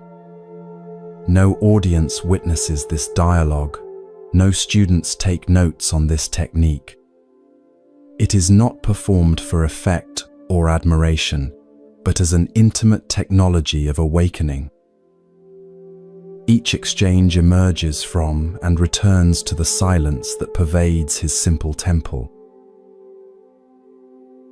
A young monk named Ganto once stayed at the temple for several weeks, hoping to understand Zuigan's teaching more deeply. One morning, rising earlier than usual, he accidentally overheard this self-dialogue through the thin paper walls. Initially confused, then fascinated, he listened as his teacher enacted this strange conversation day after day. When the time came for Ganto to leave, he bowed deeply to Zuigan at the temple gate. "Master," he said, "I have learned more from your example than from all the sutras I have studied. Your practice reveals the truth of non-dependence of mind." Zuigan smiled slightly, neither confirming nor denying that Ganto had overheard his private dialogue. "Remember," he said simply, "the true master is always present. Whether acknowledged or ignored, it never leaves you." With these words, he sent the young monk back into the world, carrying the seed of understanding that would eventually flower into Ganto's own awakening. This curious practice of Zuigan's illuminates something essential about the nature of mind and awakening. In calling himself master and then responding, he wasn't suffering from delusion but rather engaging directly with the different functions of consciousness that we all contain. His dialogue makes visible the internal processes that usually remain unconscious, bringing them into the light of awareness where they can be recognized, examined, and ultimately transcended. Consider your own experience right now. As you listen to these words, there's the part of you that hears and the part that knows you are hearing. There's the aspect of mind that might feel sleepy or comfortable, and another aspect that notices these feelings arising. We contain both the experiencing self and the witnessing presence, the one who lives through experiences and the one who remains aware throughout them all. Most of us remain identified exclusively with the experiencing self, the me that wants and fears, remembers and anticipates, judges and reacts.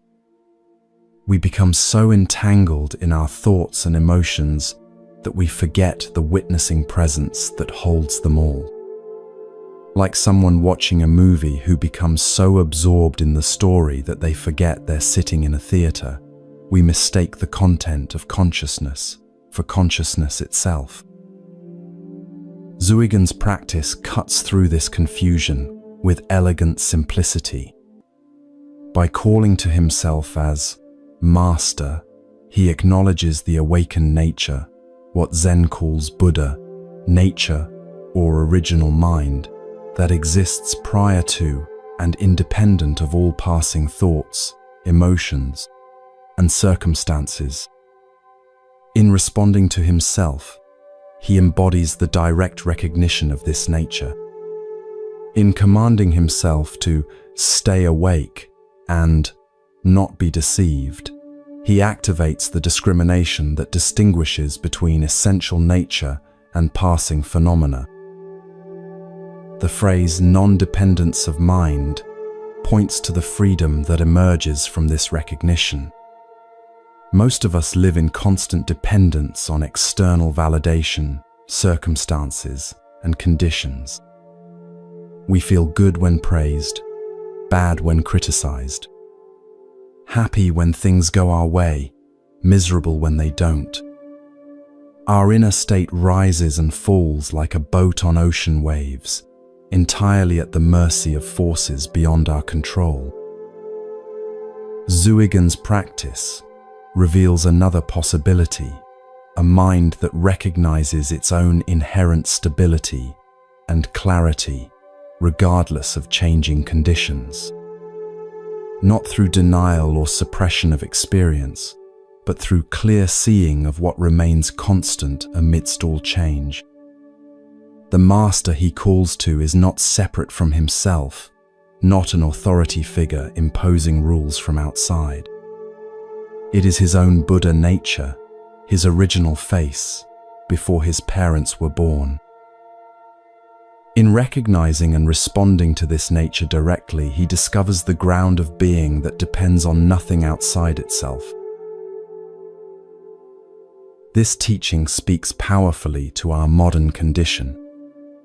We live surrounded by voices telling us who we should be, what we should want, how we should feel. Social media amplifies this chorus to deafening levels, constantly pulling our attention outward and reinforcing the belief that our worth depends entirely on external validation. We become so accustomed to these external voices that they seem to come from within, driving us toward endless seeking, comparison, and dissatisfaction. Zuigen's practice offers a radical alternative. What if the true authority, the real master, isn't found in others' opinions or society's standards, but in your own deepest nature? What if the wisdom you seek already exists within you, waiting only to be recognized and heeded? What if true freedom comes not from controlling the external world, but from recognizing what within you remains free, regardless of circumstances? As you continue to relax more deeply, imagine yourself in Zuigen's place, sitting in the morning light of that simple temple. Feel what it might be like to call out to your own deepest nature, not as something distant or separate, but as the very core of who you are.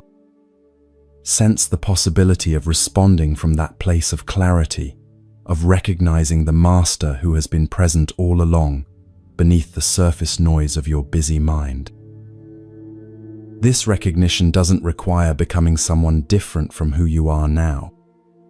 It doesn't demand special circumstances or years of training in a monastery. It asks only for honest attention to what is already here, the awareness that reads these words, that feels your breath moving, that remains present whether thoughts are turbulent or calm, whether emotions are pleasant or painful. This awareness, this knowing presence, depends on nothing outside itself. In everyday life, Zuigen's practice might look like pausing during a moment of stress to ask, who is feeling overwhelmed right now? Who knows this feeling is happening? It might mean noticing when you've become identified with a strong emotion and gently reminding yourself, stay awake. Don't be deceived. Not as self-criticism, but as kind recognition of your wider nature. The non-dependence of mind doesn't mean disconnection from life or others. Quite the opposite. It allows for more authentic connection because you're no longer relating from need, fear, or habitual patterns. When you recognize that your essential nature doesn't depend on others' approval or external circumstances, you're free to engage with life from a place of natural responsiveness rather than anxious reactivity. Like Zuigan in his temple, you can be alone without loneliness, engaged without attachment, clear without rigidity. As sleep approaches, allow Zuigan's strange yet profound practice to work within you. There's no need to duplicate his words or method. Exactly, the essence of his teaching transcends any particular form. Simply notice the witnessing presence that remains aware as thoughts slow, as your body grows heavy, as consciousness begins its journey toward dreams. This presence, this master, neither arises when you recognize it nor disappears when you forget it.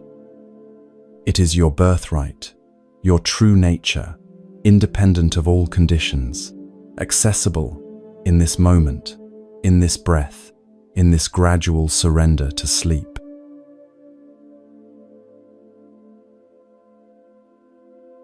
Non-dependence of mind, not as concept but as lived reality, offers freedom in the midst of whatever life brings.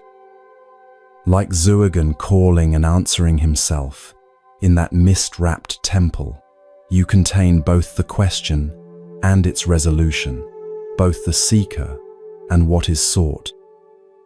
Rest in this understanding as you drift towards sleep, knowing that what you truly are depends on nothing outside itself, complete, whole, and free, even as consciousness dissolves into the dark waters of dreams.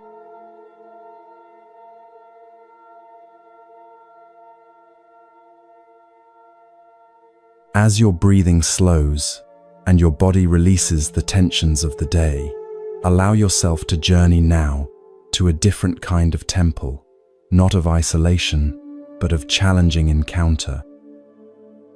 Feel the weight of your eyelids growing heavier as we travel through time to witness a pivotal moment between a confident young student and a master who understood that true wisdom often begins where intellectual certainty ends. Rain falls steadily on the tile roof of Dokuwon's temple, creating a gentle percussion that fills the meditation hall with its rhythmic presence. Water collects at the roof's edge before falling in clear streams to the stone garden below, where it traces temporary rivers between carefully placed rocks. The afternoon light filters through paper screens, softened by rain clouds, creating a gentle illumination that seems to blur the boundaries between objects.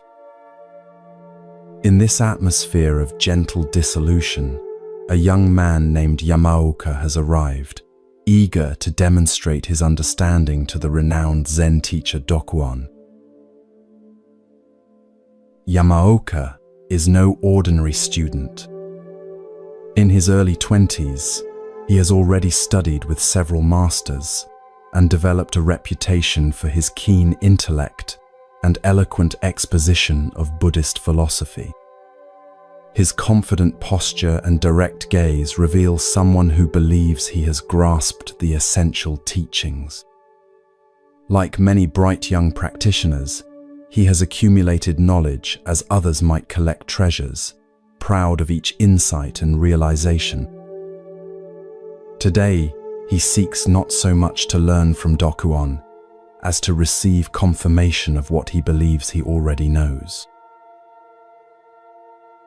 Master Dokuwon, now in his 60s, receives the young man with neither special welcome nor discouragement. His weathered face shows the deep lines of someone who has looked long and honestly into the nature of existence. Unlike Yamaoka's animated expression, Dokuwon's face maintains a quality of restful alertness, neither engaging with nor withdrawing from what arises before him. He motions for Yamaoka to sit on the cushion across from him as a temple attendant silently brings tea.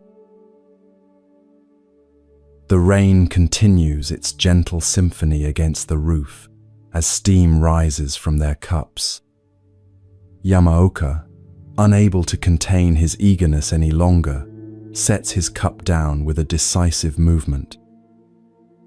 "Master," he begins, his voice carrying the confidence of someone who has rehearsed his understanding many times, "I have come to a profound realization about the true nature of reality." He straightens his back, preparing to deliver what he considers his most advanced insight. The mind, Buddha, and sentient beings, after all, none of them exist. Feel how these words hang in the air between them, bold and absolute. The young man continues, his words flowing with practiced precision. The true nature of all phenomena is emptiness. There is no realization, no delusion, no sage, no ordinary person. His hands gesture elegantly as he articulates each point of this philosophy. There is no giving and nothing to be received. Yamaoka's statement isn't wrong within Buddhist philosophy. It echoes the Heart Sutra's teaching on emptiness, the understanding that all phenomena lack independent, permanent existence. Yet something in his delivery suggests he has grasped these ideas intellectually without embodying their deeper meaning. His very certainty reveals an attachment to concepts about non-attachment. Master Dokuan has remained perfectly still during this exposition, his expression unchanged. As Yamaoka finishes speaking, a slight smile appears at the corners of Dokuan's mouth, not mocking, but holding a quality of compassionate recognition, as if he has seen this particular misunderstanding many times before. Without speaking, he reaches for the bamboo pipe he occasionally smokes, its long stem resting nearby. In a movement so smooth it seems almost casual, Dokuan suddenly raises the pipe and strikes Yamaoka across the shoulder with it. The sound of bamboo meeting flesh cuts through the background patter of rain. Yamaoka's face transforms instantly from confident exposition to shocked indignation.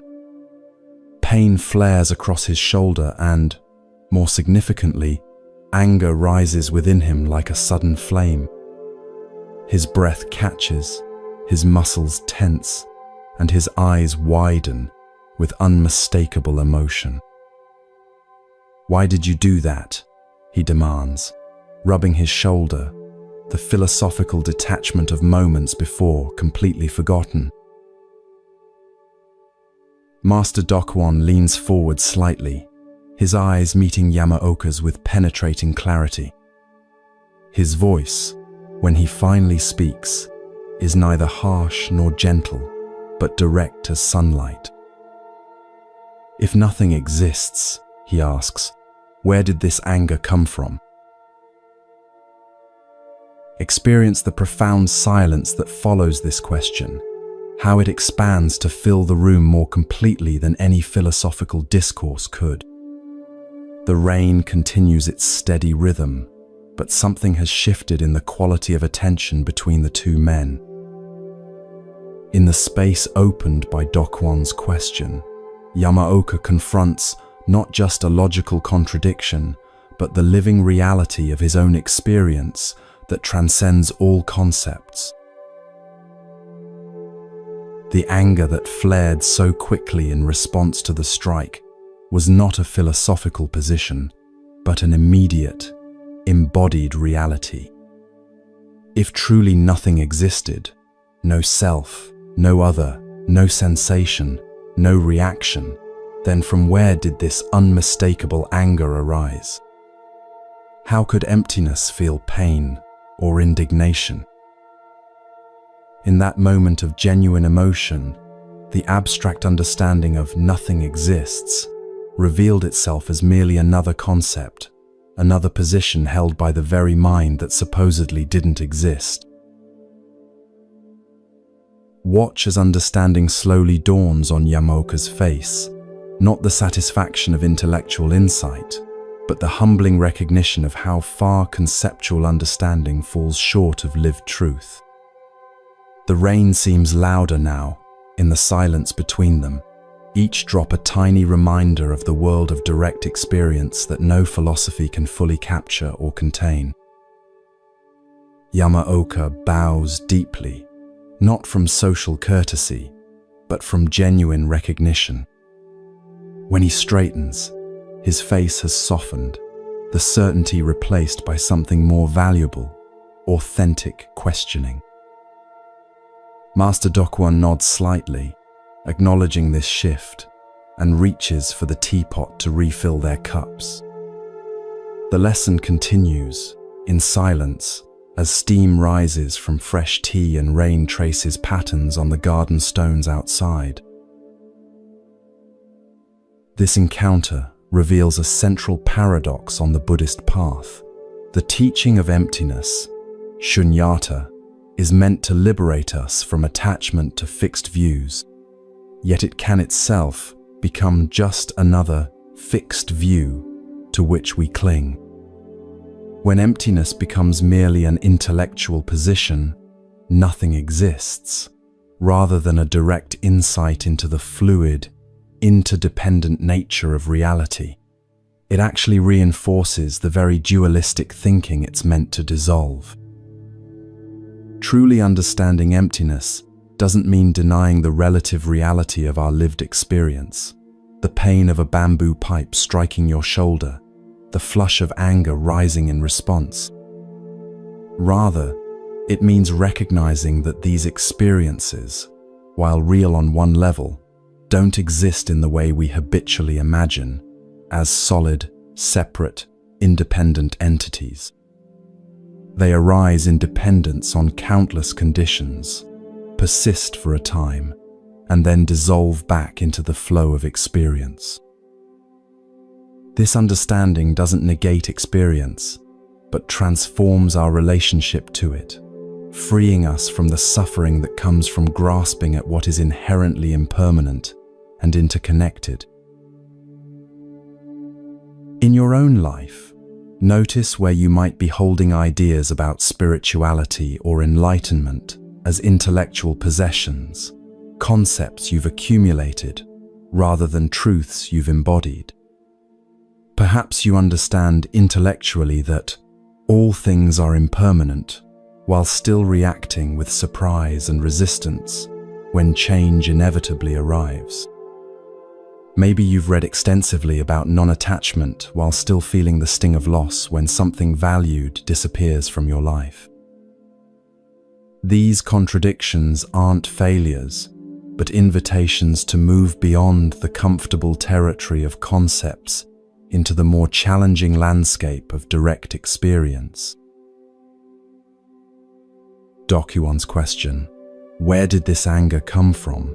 offers a practice we can apply whenever we find ourselves holding spiritual understanding as mere concept. When strong emotions arise, rather than denying them in the name of spiritual ideals, or being completely swept away by their intensity, we can meet them with this question. Not to analyze intellectually, but to look directly at the living reality of our experience. From where does fear arise? From where does joy emerge?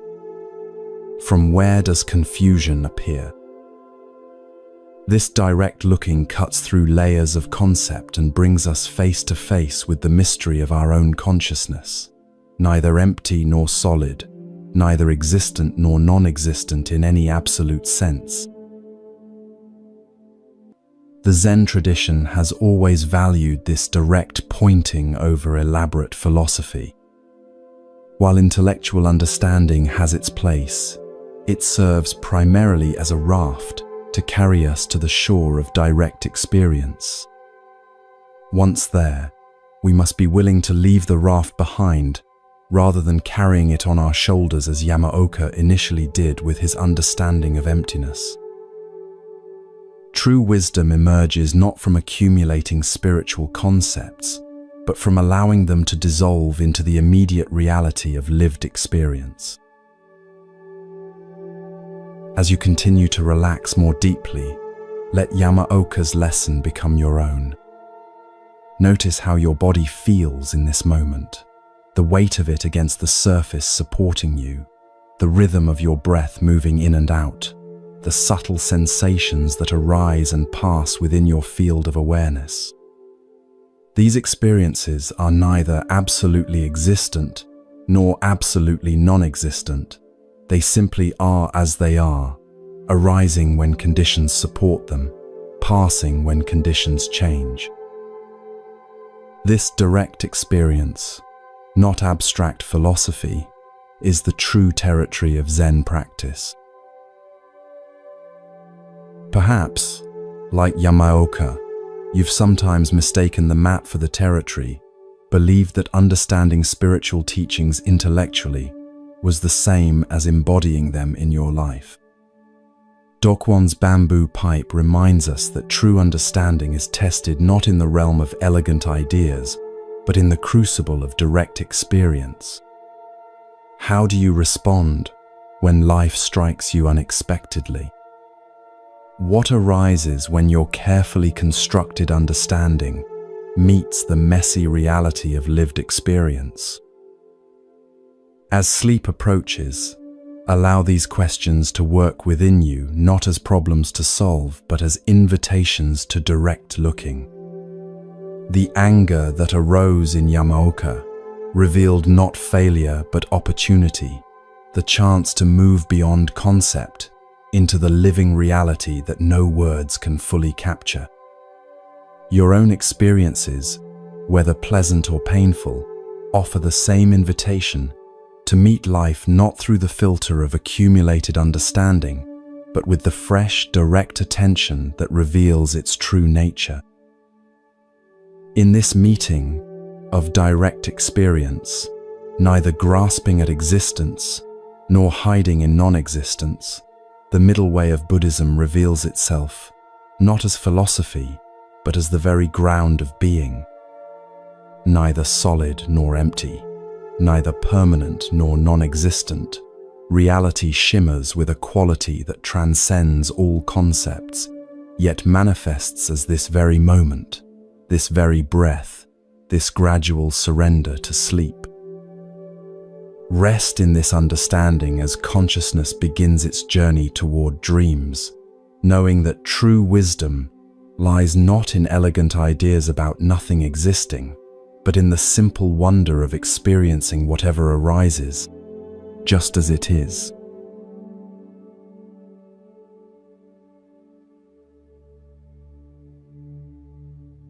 Your eyelids grow heavier with each breath as you journey deeper into relaxation. The boundary between wakefulness and dreams begins to blur, creating the perfect state to receive ancient wisdom. Tonight, travel with me to Imperial Japan, where we witness an unexpected moment of awakening, not in a Zen monastery, but in the streets of the capital city, where a great emperor discovers that true sovereignty begins with seeing what others overlook. The imperial procession winds through the central avenue of 8th century Kyoto.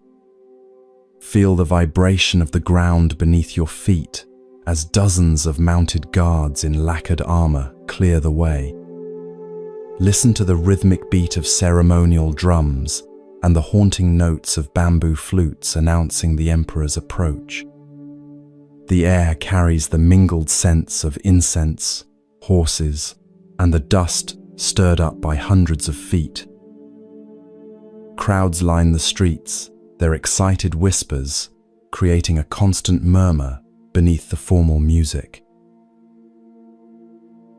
Emperor Daisho travels in a palanquin of breathtaking beauty, its carved sandalwood frame adorned with gold leaf that catches the afternoon sun, silk curtains of the imperial purple rippling in the gentle breeze. 8 bearers, selected for their perfect matching height and strength, carry this mobile throne with such synchronized precision that the emperor inside feels no jarring movement, only the smooth sensation of gliding above the common ground. The palanquin symbolizes his separation from ordinary existence, elevated, protected, set apart from the mundane world of his subjects. Inside this cocoon of luxury sits Emperor Daisho himself. Though only in his 30th year, responsibility has aged his face beyond his time.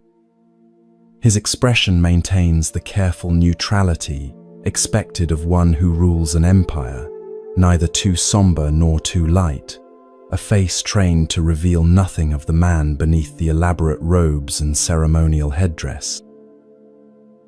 Yet behind this imperial mask lives a restless intelligence and a curiosity about the world that occasionally breaks through the rigid protocol surrounding him. The procession follows a carefully planned route through the capital's most beautiful districts. No unsightly buildings will offend the imperial gaze. No unpleasant odors will reach the imperial nostrils. Court officials have spent weeks ensuring that the emperor will see only the most pleasing aspects of his domain: freshly painted buildings, streets swept clean of debris, citizens in their finest attire. Even the beggars and outcasts who normally populate certain corners have been temporarily relocated beyond the imperial route. Yet despite these preparations, something unexpected occurs. A sudden gust of wind stronger than the rest catches the silk curtains of the palanquin, billowing them outward and momentarily opening a clear view to a narrow side street that was not meant to be seen from the main avenue. In that brief moment, Emperor Daisho's gaze falls upon something the court officials had overlooked: the body of a man lying in the shadow of a crumbling wall. The emperor's hand moves in a subtle gesture, and the entire procession comes to an immediate halt. The sudden silence as the drums and flutes cease, their music creates a tension that ripples through the crowd. Something has disrupted the perfect choreography of this imperial journey.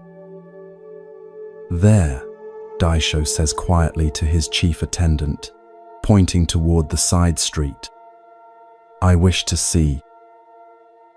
Confusion and concern flash across the attendant's face. This narrow alley is not part of the approved route.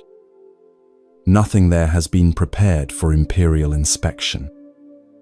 But no one refuses a direct request from the Emperor of Japan.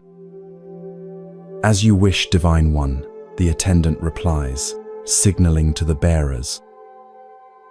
Feel the shift in atmosphere as the procession diverts from its planned path.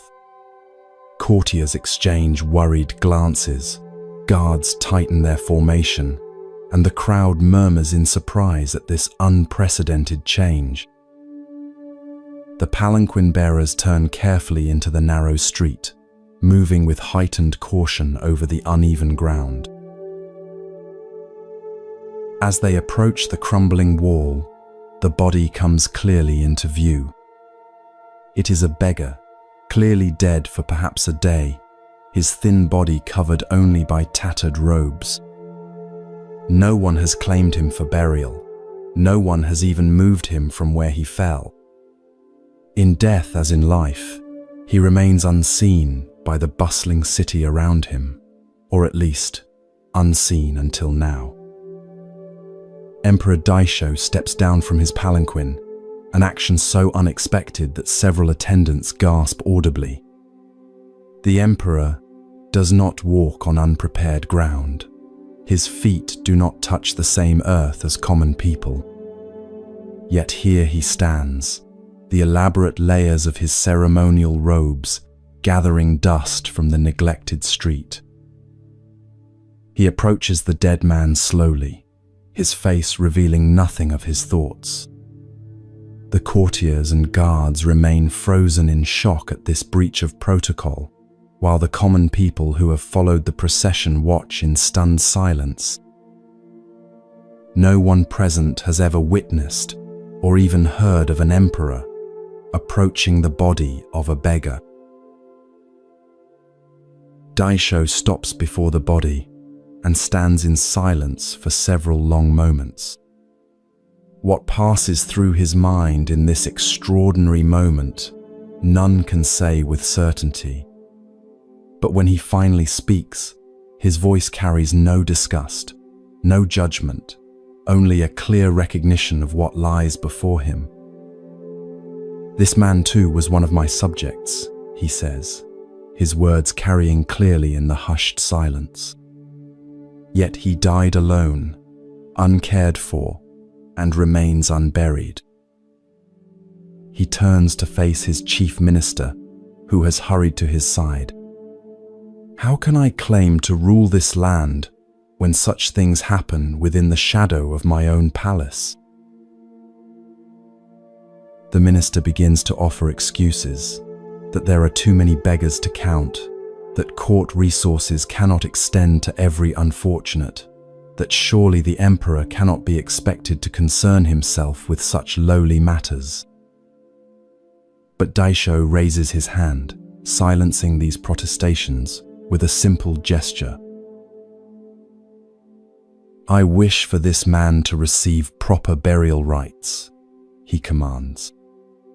"And beyond that, I wish to understand how many others like him exist in my capital, and what might be done to prevent such lonely deaths." With these words, he returns to his palanquin, and the procession gradually reforms, continuing its journey to the temple where the emperor is expected for an important ceremony. But something has shifted, not just in the day's schedule, but in Daisho himself. The carefully constructed boundary between the imperial world and the reality of his subjects' lives has been momentarily breached, allowing a glimpse of truth to enter. In the days that follow, the emperor does not forget what he has seen. True to his word, he commissions reports on the conditions of the poorest districts in the capital. He establishes new almshouses and hospitals.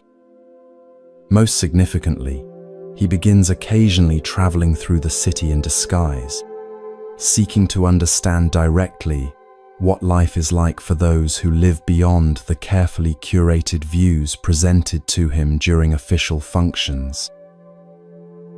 These actions earn him the name by which later generations remember him, Daisho the Compassionate, the emperor who truly saw his people. At its heart, this story illuminates one of Buddhism's most essential teachings, the practice of clear seeing.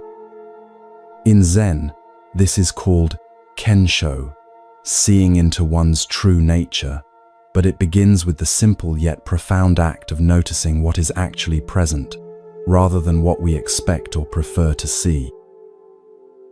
Emperor Daisho's moment of awakening came not through formal meditation or philosophical study, but through the direct, unfiltered perception of something his entire imperial system was designed to hide from view. We might not be emperors, but we each create similar systems in our own lives, carefully curated routes through reality that show us only what confirms our existing views and protects us from uncomfortable truths. We scroll past news that disturbs us, avoid neighborhoods that remind us of inequality, change the subject when conversation turns to suffering. Like Daisho's court officials, parts of our own minds work diligently to ensure we see only a pleasant, affirming version of reality. Yet true awakening often begins with exactly what these systems try to prevent: the unexpected glimpse of what we've been avoiding, the momentary parting of curtains that reveals what lies just beyond our carefully maintained route through life. The Buddha himself began his spiritual journey when, despite his father's elaborate efforts to shield him from life's harsher realities, he encountered old age, sickness, and death during rare ventures beyond palace walls. These sights, so ordinary to most people, yet so shocking to the protected prince, became the catalyst for his quest for understanding. In the Zen tradition, this quality of open, unfiltered noticing is cultivated through practices like shikantaza, just sitting, where we learn to be present with whatever arises, without automatically turning away from the uncomfortable or grasping at the pleasant. We develop what the Japanese Zen master Shunryu Suzuki called beginner's mind, shoshin, the capacity to see without the distortions of preconception, preference, or protection. Like Daisho stepping down from his palanquin, we descend from our habitual viewpoints to encounter reality directly. The story also reveals the intimate connection between seeing clearly and the arising of compassion. Daisho's response to the dead beggar wasn't calculated or performative. It emerged naturally from truly seeing another human being suffering. In Buddhism, this connection is expressed in the concept of karuna, compassion, arising spontaneously from prajna, wisdom, or clear seeing. When we truly see suffering without the buffer of our usual defenses and rationalizations, the heart naturally responds.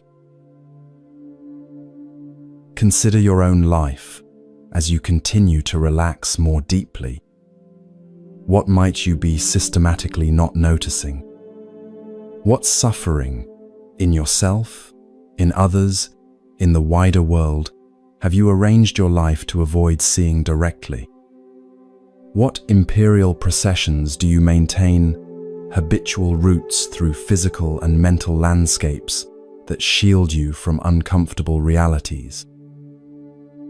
This isn't about cultivating guilt or forcing yourself to confront every painful reality at once. Rather, it's about developing the courage and capacity to notice when the curtains part momentarily, revealing what lies beyond your usual field of vision. Instead of immediately looking away or rationalizing what you've glimpsed, can you, like Emperor Daisho, pause the procession of your habitual life long enough to truly see? True noticing isn't limited to witnessing suffering.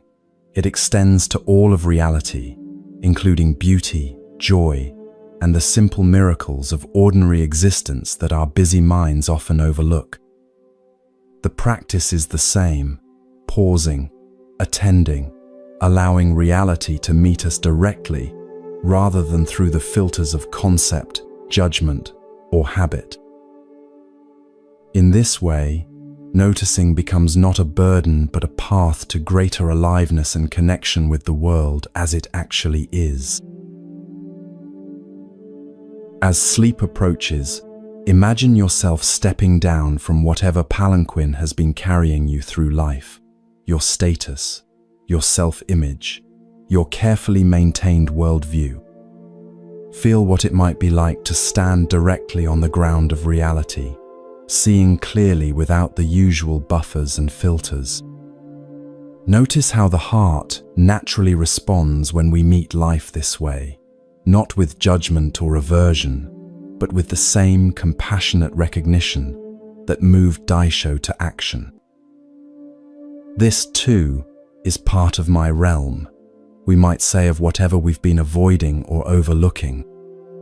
This too deserves my care and attention. In this simple yet profound act of noticing, we begin to awaken from the dream of separation and control that causes so much of our suffering.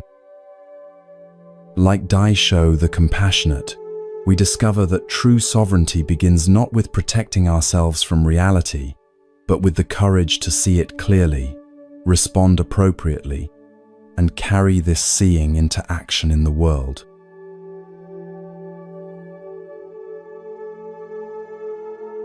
As you drift towards sleep, allow this practice of noticing to continue effortlessly. The sensations in your body, the thoughts crossing your mind, the emotions rising and falling, all can be met with the same clear, compassionate attention that transformed an emperor into a truly wise ruler. Rest in this open awareness as consciousness gradually dissolves into sleep, knowing that the capacity to truly notice, to see beyond the curtains of habit and preference, remains available in each moment, offering a direct path to wisdom, compassion, and freedom.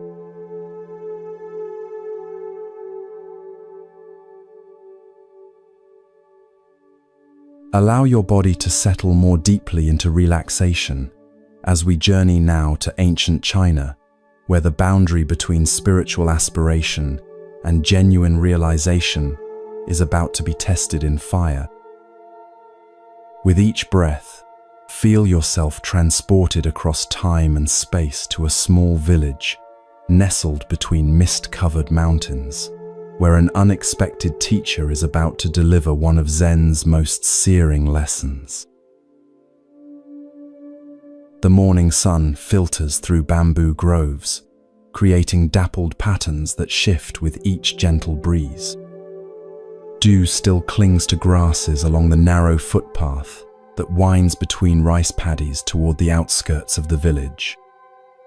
Here, the cultivated fields gradually surrender to wilder growth, twisted pines and flowering shrubs that mark the transition to the mountains beyond. Follow this path with your mind's eye until you notice a simple structure emerging from the landscape, a small hut built of local timber with a thatched roof now weathered by several seasons of sun and rain. This humble dwelling belongs to a monk who has lived here for 20 years. Unlike the bustling temple in the distant capital, where he began his training, this solitary hut offers the perfect setting for deep meditation practice. No temple bells marking time, no complex schedule of ceremonies, no politics of monastic hierarchy, just silence, simplicity, and the rhythm of his own breath.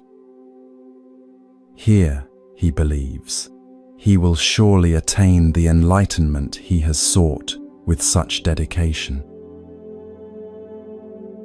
Inside the hut, the monk sits in perfect meditation posture on a worn cushion.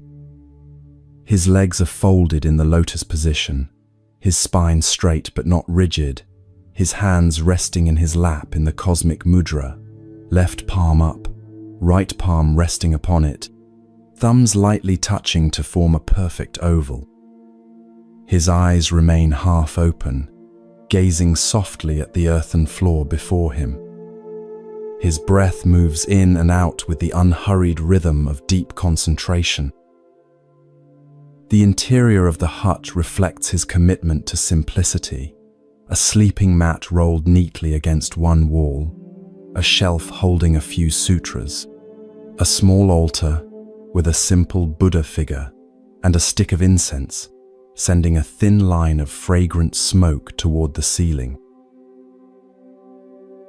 What you cannot see from outward appearances is the subtle pride that has taken root within him. Over these 20 years, his practice has become a kind of spiritual accomplishment in his own mind. He takes satisfaction in his austerity, his discipline, his separateness from ordinary life. He believes himself advanced on the path, perhaps even close to the enlightenment he has pursued so diligently. This subtle error, mistaking the form of practice for its essence, has grown so gradually that he himself remains unaware of it. Each day for the past year, an old woman from the village has supported his practice by bringing food. Feel the smoothness of the worn wooden bowl she carries, filled with rice and simple vegetables harvested from her own garden.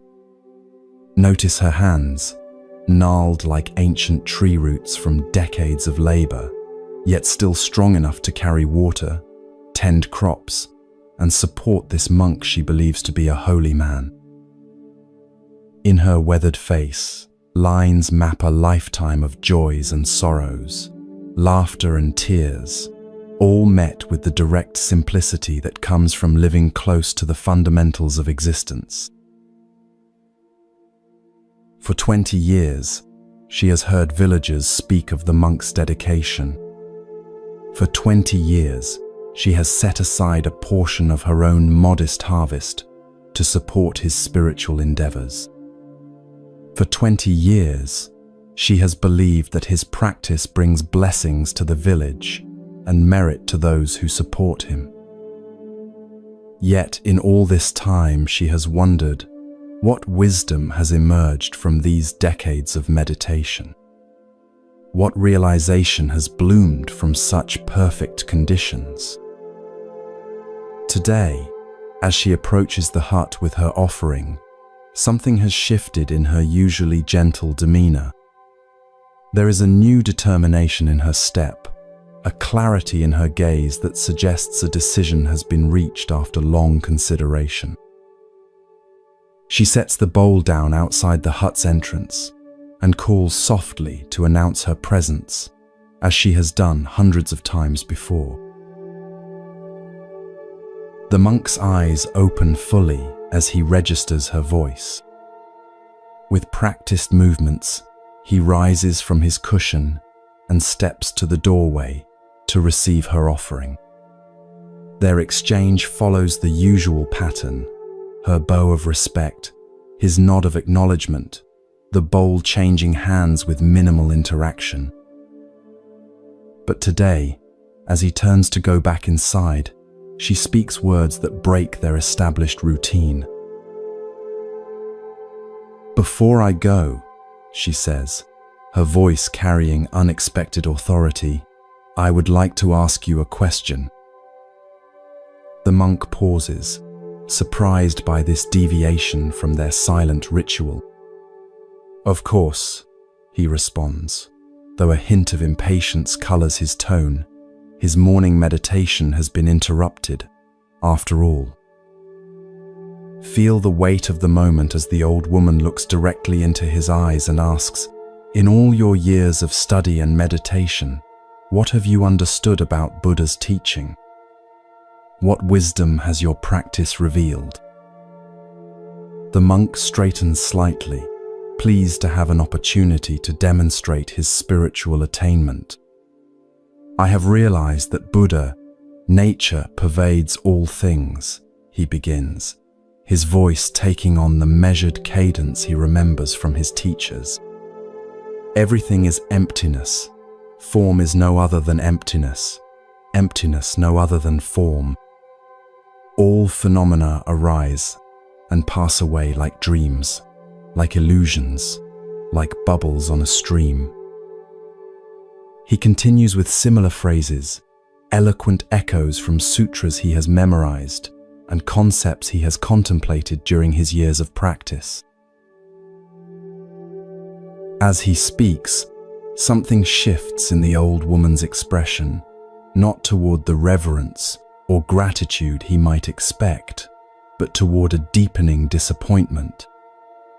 When he finally finishes his explanation, silence hangs between them for several long moments. Then, without warning, she does something completely unexpected. She throws the bowl of rice to the ground. The ceramic shatters on the hard-packed earth, rice scattering like snow across the threshold of his hut. 20 years! She exclaims, her voice sharp with sudden anger. 20 years I have supported your practice, and you have nothing to show for it but dead words and borrowed ideas. She gestures toward the spilled rice, the broken bowl. This rice was alive until it was harvested. These vegetables grew from living soil.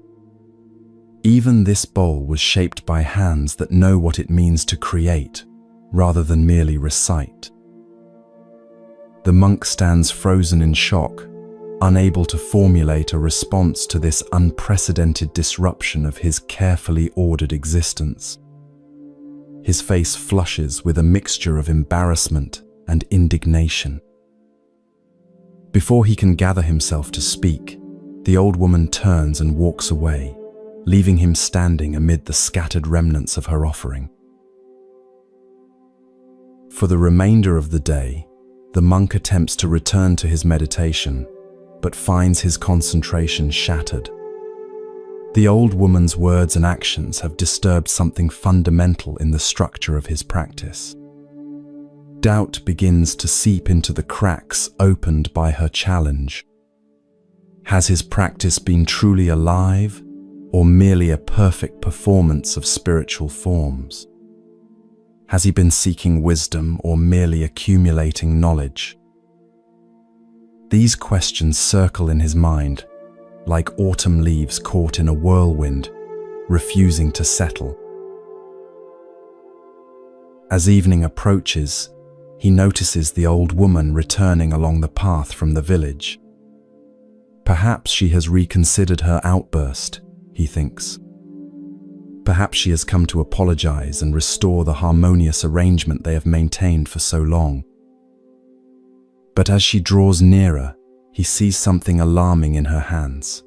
Not a bowl of food, but a burning torch. Feel the sudden acceleration of the monk's heartbeat as he realizes her intention. He rushes from the hut, arms outstretched in protest. "What are you doing?" he cries. "This hut is all I have." The old woman's face shows neither anger nor malice now, but a calm determination tempered with compassion. "If your understanding were real," she says quietly, "you would know that nothing of value can be taken from you." She steps forward, torch extended toward the thatched roof that has sheltered his meditation for 20 years. "If your realization were genuine, you would understand that this hut is no more permanent than the morning dew, no more substantial than the mist on the mountains."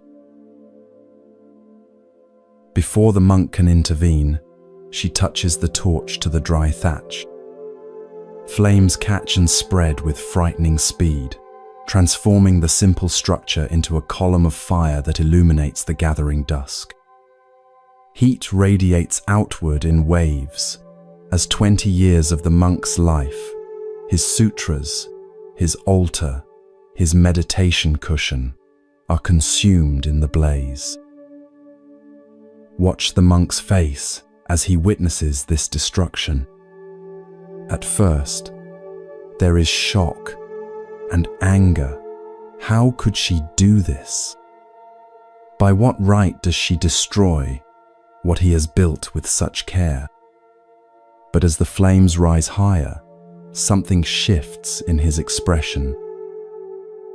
The gap between his spiritual theories and the reality of his attachment becomes undeniable.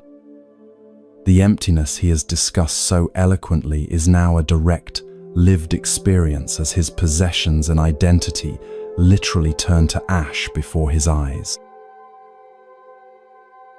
In this blazing moment of truth, something genuine awakens within him, not the enlightenment he had imagined, with himself at its center, but a humbling recognition of how far his practice has drifted from authentic realization. The fire illuminates not just the night, but the subtle spiritual materialism that has guided his path. As his hut collapses into embers, tears begin to stream down his face, not just for what he has lost, but for what he is finally beginning to understand. The old woman watches silently, the empty torch now resting at her side. When she sees the transformation in his expression, the genuine awakening that has emerged from this devastating lesson, she nods once, as if confirming that her difficult task is complete. Without further words, she turns and walks back toward the village, leaving the monk alone with the fire and his newborn insight. Later, villagers would tell how they found him sitting in meditation posture before the cooling ashes of his hut, his face transformed by an authenticity and humility that had been missing despite his perfect form. Some say he eventually built another simple shelter on the same spot. Others say he wandered the countryside afterward, teaching not from sutras but from the direct understanding that emerged from losing everything. But all agree that whatever wisdom he eventually developed began truly on the night his hut burned, when an old woman's fierce compassion cut through 20 years of spiritual pretense. This searing story illuminates one of Buddhism's most challenging teachings, the difference between intellectual understanding and genuine realization. The monk had mastered the forms of practice and memorized the words of wisdom, but these remained separate from his lived experience. His understanding was theoretical rather than embodied, a collection of spiritual possessions rather than a transformation of being. The old woman, with her direct perception and fierce compassion, recognized what he could not see himself. In the Zen tradition, this difference is expressed in the distinction between shikaku, intellectual understanding, and taken, embodied realization. Shikaku can be accumulated through study and practice, but it remains a kind of spiritual wealth that actually reinforces the separate self it claims to transcend. Taiken emerges only when this accumulated understanding is challenged, disrupted, or even destroyed, creating space for direct experience beyond concept. The burning hut symbolizes this necessary destruction of spiritual materialism that often precedes authentic awakening. The old woman's actions might seem extreme, even cruel, to modern sensibilities. Yet they embody what Zen calls compassionate means, hoben, actions that appear harsh on the surface but arise from genuine concern for another's liberation. Like a surgeon who causes pain while removing a tumor, she recognized that the monk's spiritual pride had become an obstacle that gentle correction could not penetrate. Her seemingly destructive act created the conditions for his genuine awakening, much as a forest fire, while devastating in the moment, clears the ground for new growth that couldn't otherwise emerge. As you continue to relax more deeply, consider where in your own life you might have accumulated understanding without embodiment. Perhaps there are spiritual or philosophical ideas you can articulate perfectly, yet struggle to live authentically. Maybe there are truths you know intellectually but haven't fully integrated into your being. The gap between what we know and how we live creates a subtle suffering that no amount of additional knowledge can resolve. What huts have you built? Not just physical structures, but identities, beliefs, accomplishments that you've come to cherish and protect. How might you respond if circumstances threatened these carefully constructed aspects of yourself.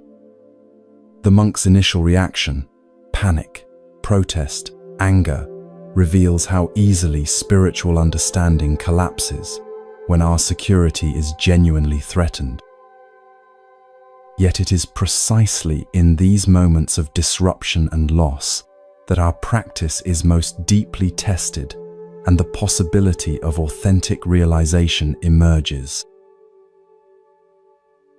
True spiritual maturity isn't measured by how much we've accumulated, whether possessions, knowledge, or even meditative experiences, but by how we respond when these things are taken away. Can we meet loss with the same equanimity as gain? Can we face criticism with the same openness as praise? Can we accept failure with the same grace as success? These questions point toward a lived wisdom that goes beyond concepts to the heart of what spiritual practice ultimately offers, not security from life's uncertainties, but the capacity to meet whatever arises with presence and authenticity. As sleep approaches, imagine sitting before the cooling embers of everything you've relied upon for security and identity. Feel what remains when these external supports are stripped away. Notice the spaciousness that opens when we release our grip on who we think we should be and what we believe we should know. There is a freedom in this surrender that no spiritual accomplishment can provide, the freedom of discovering that our essential nature needs no protection, no validation, no hut to shelter it from the elements of existence. The old woman's fierce wisdom offers us this invitation to move beyond the safety of perfect form into the vulnerable authenticity of direct experience. Not by abandoning practice, but by allowing it to transform from performance to presence, from accumulation to embodiment, from knowing about to being with. As consciousness begins its journey toward dreams, rest in this understanding that true awakening often begins precisely where our carefully constructed spiritual identity ends, in the sacred ashes of what we thought we knew.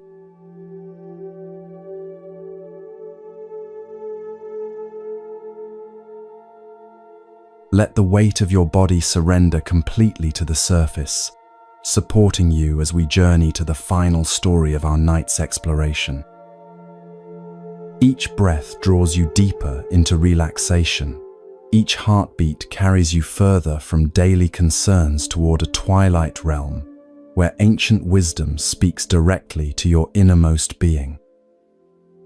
Travel with me now to late 19th century Japan, where two very different men are about to discover the true source of lasting wealth. Autumn paints the maple trees surrounding Engakuji Temple in brilliant crimson and gold. Their leaves drift lazily to the ground, creating a natural carpet that whispers beneath the feet of visitors approaching the temple gates. The air carries the sweet, sharp scent of fallen leaves, mingling with incense from the meditation hall. In the distance, the bronze temple bell sends its deep resonance across the valley, calling monks to afternoon practice. Each detail of this scene feels heightened, as if nature itself is preparing a setting for the significant encounter about to unfold. Through this autumn splendor walks a man whose presence seems at odds with the temple's simple aesthetic. Feel the weight of fine silk in his kimono. See how sunlight catches the gold threads woven into his outer robe. His hands, soft and uncalloused, betray a lifetime of privilege, hands that have never drawn water from a well or harvested rice from paddies. His posture carries the confident bearing of someone accustomed to deference, yet today there is tension in his shoulders, a subtle furrow between his brows. This is Tanaka, one of Japan's wealthiest merchants, a man who has built an empire of silk and shipping that stretches from Hokkaido to Kyushu. Despite his material success, something has drawn Tanaka to this temple today. Not religious devotion or spiritual curiosity, but a persistent emptiness that his growing fortune has somehow failed to fill. With each business triumph, with each acquisition of property or art or influence, the satisfaction he expected has proven increasingly fleeting. Sleep eludes him more frequently now. Anxiety about protecting his wealth has become his constant companion. Even his family has noticed the change, how his mind seems always elsewhere, how joy seldom lights his eyes even amid luxury and accomplishment. This private suffering has led him to seek out the abbot of Engaku-ji, Master Soen Shaku, a teacher whose reputation for wisdom has spread far beyond temple walls, to reach even the busy merchant districts of Tokyo. Tanaka has heard that this Zen master offers insights that penetrate to the heart of human experience, cutting through confusion with the precision of a master swordsmith's blade. Though skeptical of priests in general, whom he often considers parasites living off the donations of the productive, Tanaka has reached a point where his desperation outweighs his prejudice. As he passes through the temple gate, notice how his pace slows involuntarily. The temple's atmosphere, its profound silence punctuated only by natural sounds, its ordered simplicity, its sense of timelessness, affects him physically before his mind can armor itself with judgment. For a moment, the constant internal chatter of profit calculations and competitive strategies falls quiet, replaced by a strange, almost uncomfortable awareness of his own breathing, his own heartbeat. This momentary silence within himself is perhaps the first gift of Engaku-ji, offered before he even meets its teacher. A young monk guides Tanaka through the temple grounds toward the abbot's modest quarters. Feel the smooth wooden planks of the covered walkway beneath your feet. Notice how they have been polished by countless footsteps over generations. Breathe in the subtle fragrance of aged wood and tatami that permeates these spaces. Each element of the environment speaks of care, attention, and the accumulation of mindful presence rather than material wealth. For Tanaka, accustomed to equating value with costliness, the dignified poverty of these surroundings is both foreign and faintly disturbing. The monk slides open a simple wooden door and gestures for Tanaka to enter. The room beyond is small and sparsely furnished, a worn cushion on the floor, a low writing desk, shelves holding a few scrolls and books. The only decoration is a single calligraphy scroll hanging in the tokonoma alcove, its bold black brushstrokes spelling out a phrase Tanaka cannot immediately decipher.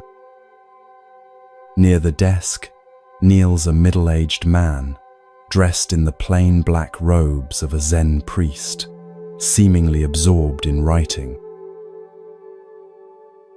This is Master Soen Shaku, the first Zen teacher who would later travel to America and introduce these ancient teachings to the Western world. Though not physically imposing, something in his presence fills the small room, not with dominance, but with complete attentiveness. When he looks up at his visitor, his gaze carries neither judgment nor eagerness to impress, just a clear, direct seeing that seems to penetrate beyond Tanaka's carefully maintained facade. Tanaka bows with precisely the degree of respect appropriate when a wealthy patron addresses a religious figure, polite but not subservient. Soen Shaku returns the bow with natural dignity, then gestures to the cushion opposite his own. No unnecessary words are exchanged, no small talk about the beautiful autumn day or Tanaka's journey to the temple.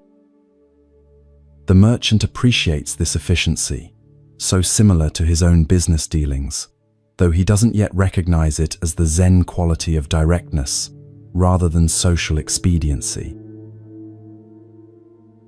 Once seated, Tanaka clears his throat slightly.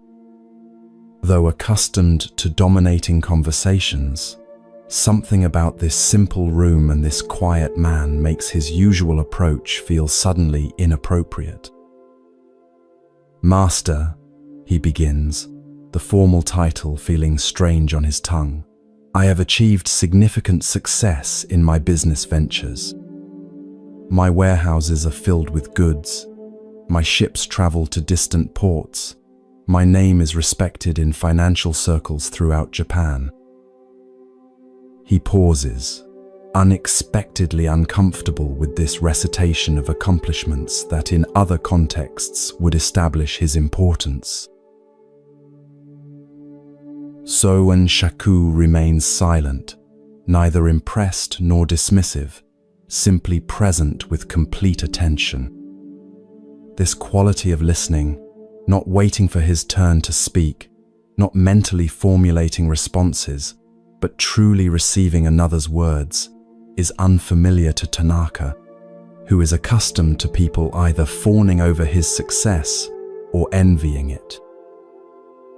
Despite this success, Tanaka continues, his voice lowering slightly as he approaches the real purpose of his visit, "I find myself unsatisfied, restless. Each achievement brings only momentary contentment before anxiety returns." A vulnerability he hadn't intended creeps into his voice.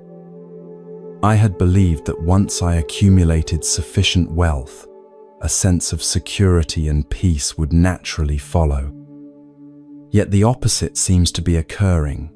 The more I possess, the more I fear losing it." He straightens his posture, reasserting his dignity. "I've heard that Zen teachings offer insights into finding peace of mind and contentment. I'm willing to make a substantial donation to your temple in exchange for such teachings." The familiar territory of transaction, payment for services, helps him regain his footing in what has begun to feel like uncertain ground. Master Soen Shaku receives these words with the same attentive presence, neither leaning toward the offer of donation nor away from it.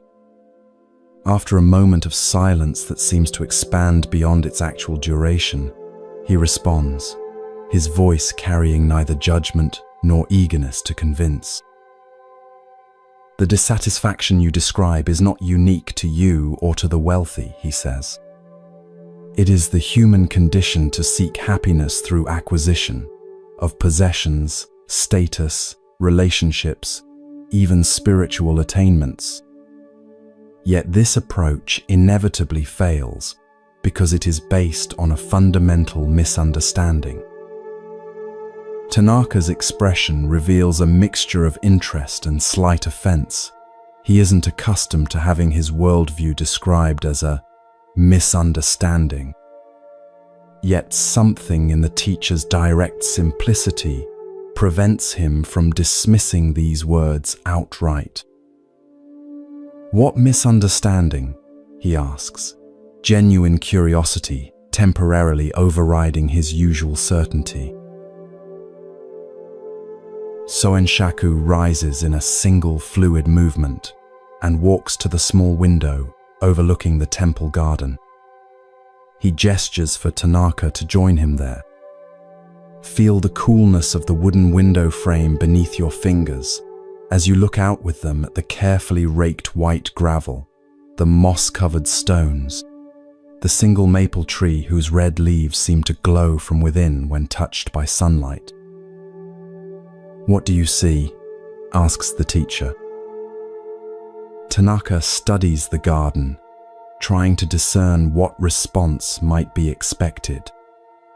"A well-maintained garden," he answers finally.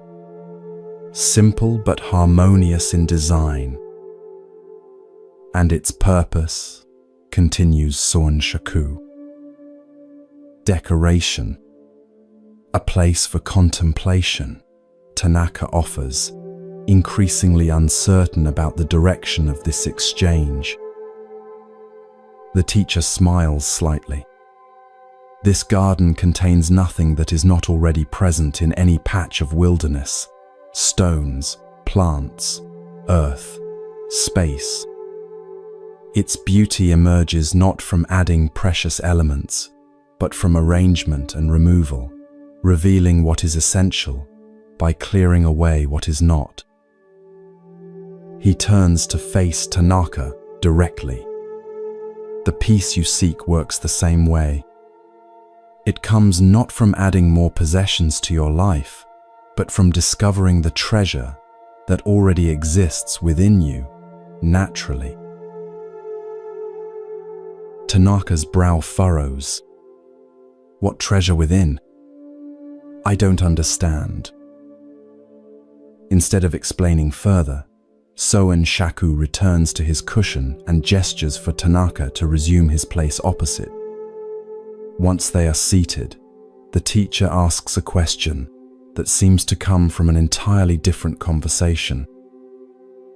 "Tell me, when you were a child, before you owned your first warehouse or sailing ship, were there moments of complete contentment? Times when nothing was lacking, when presence itself was enough?" The unexpected question bypasses Tanaka's intellectual defenses, opening a door to memories long overlooked. His expression softens as he remembers, lying in summer grass, watching clouds transform overhead, the perfect satisfaction of biting into a sun-warmed persimmon just picked from the tree, the uncomplicated joy of being praised by his grandfather for a well-completed task. These memories carry a vivid immediacy that contrasts sharply with the dull anxiety that has become his constant companion. "Yes," he admits quietly, "there were such moments." "And what has changed since then?" asks Soen Shaku. "Is it the external circumstances of your life, or something within yourself?"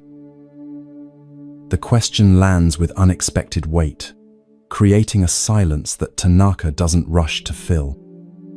For perhaps the first time in years, he looks honestly at the quality of his own experience, not through the lens of accomplishment or acquisition, but simply as felt reality.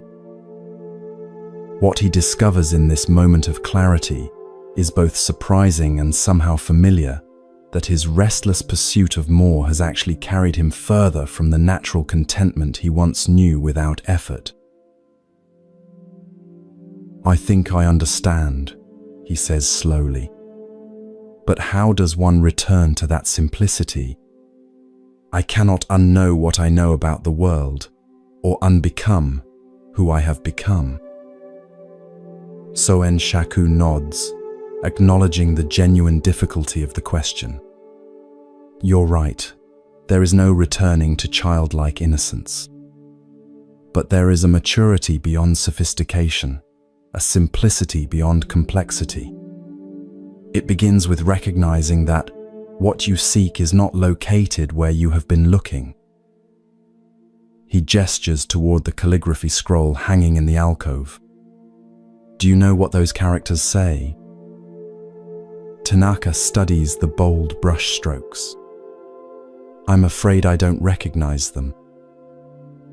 "They say, 'Open your own treasure house.'" Soen Shaku's voice carries neither command nor persuasion, just the clear presentation of what is. Not my treasure house, not the Buddha's treasure house, but your own. It has never been locked, never been empty.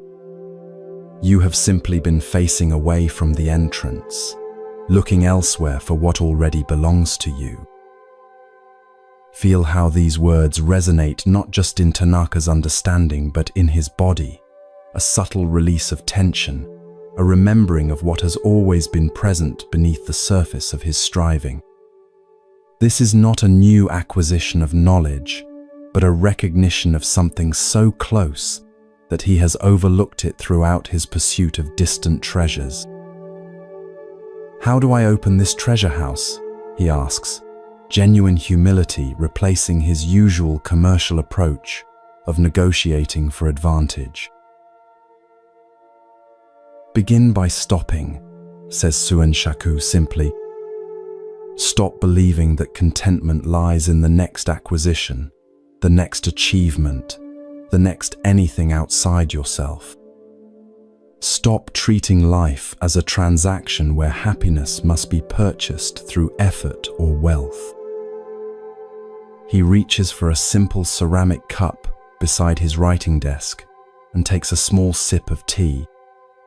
When you truly stop this outward movement, even for a moment, you may notice what has been present all along. As if to demonstrate, the teacher closes his eyes briefly. The room fills with a quality of profound stillness that seems to extend beyond mere silence. In this unexpected pause, Tanaka too falls quiet, not the tense quiet of waiting for a business negotiation to resume, but a genuine cessation of his habitual mental movement. For a breath, maybe two, he experiences the simplicity of just being present, neither reaching for more nor defending what he has. In this brief opening, something forgotten yet deeply familiar makes itself known, a completeness that requires no addition, a peace that depends on no external circumstance. When Soen Shaku opens his eyes, he seems to recognize what has transpired in the merchant's experience. That, he says quietly, is the entrance to your treasure house. Not a technique to be mastered or a teaching to be purchased, but a recognition of what is already and always available when the mind stops its habitual patterns of seeking elsewhere. Tanaka sits in silence, absorbing the profound simplicity of this teaching. Unlike the business advice or investment strategies he is accustomed to evaluating, this cannot be analyzed through his usual metrics of potential profit or loss. It points toward a completely different way of relating to experience itself. Finally, he bows, not the calculated bow of social propriety he offered upon entering, but a genuine gesture of gratitude. Thank you, Master. I came seeking techniques for peace of mind, but you have shown me something far more valuable.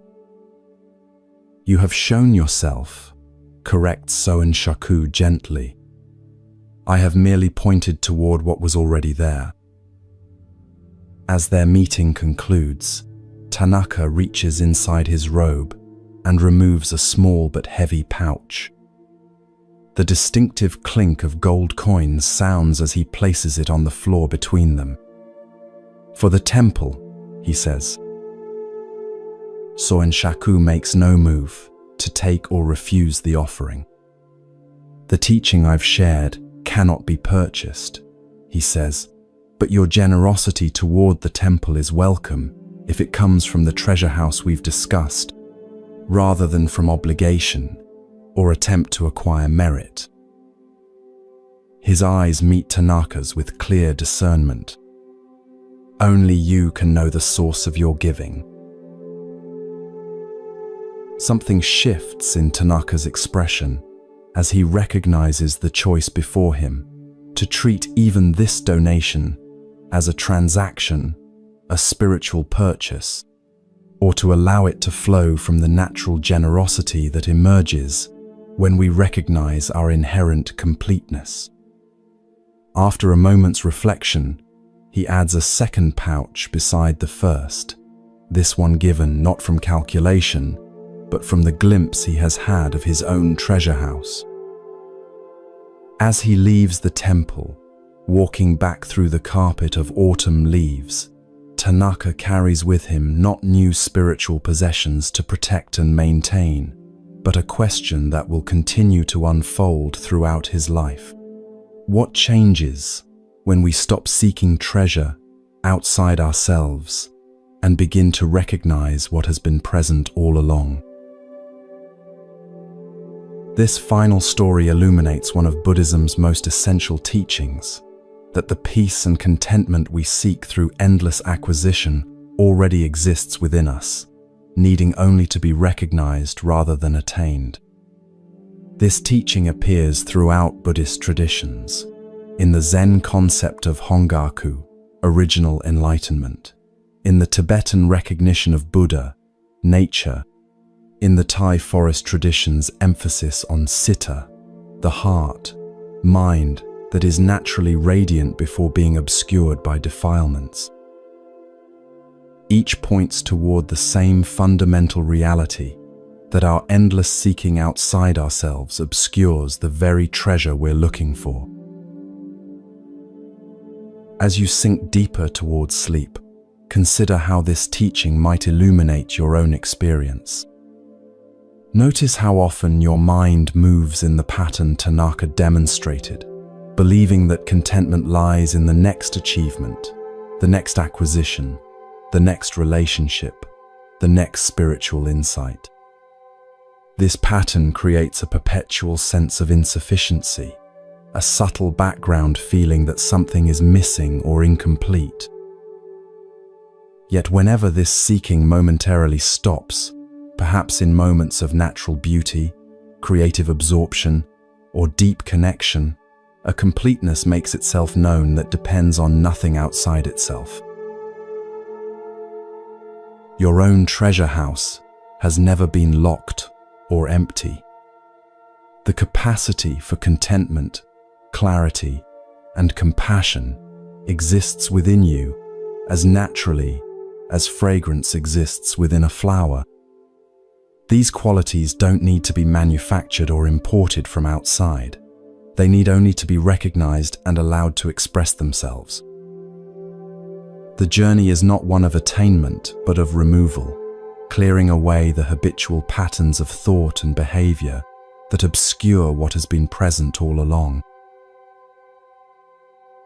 This recognition doesn't mean abandoning meaningful goals or responsible planning. Tanaka didn't need to renounce his business to benefit from Soen Shaku's teaching.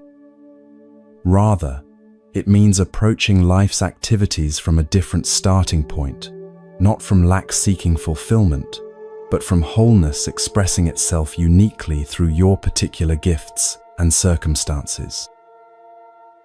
This shift in perspective transforms everything while changing nothing about your external reality.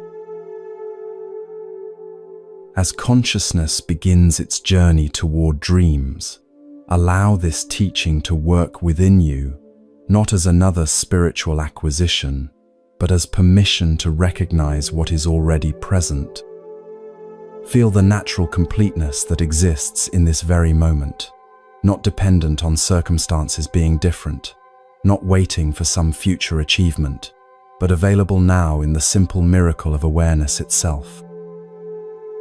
This recognition is the beginning of a different way of being in the world, neither grasping for more nor defending what you have, but living from the natural generosity and clarity that emerge when the treasure house of your own nature stands open. The path of awakening is ultimately not about adding something new, but about removing the obscurations that hide what has always been true. Like clearing away clouds to reveal the sun that was shining all along, spiritual practice at its heart is the gentle, persistent work of recognizing our own treasure house, the natural awareness compassion, and wisdom that are our birthright, requiring nothing outside themselves to be complete. Rest in this recognition as sleep approaches, knowing that what you seek has never been anywhere but here, waiting patiently for you to turn your attention toward home.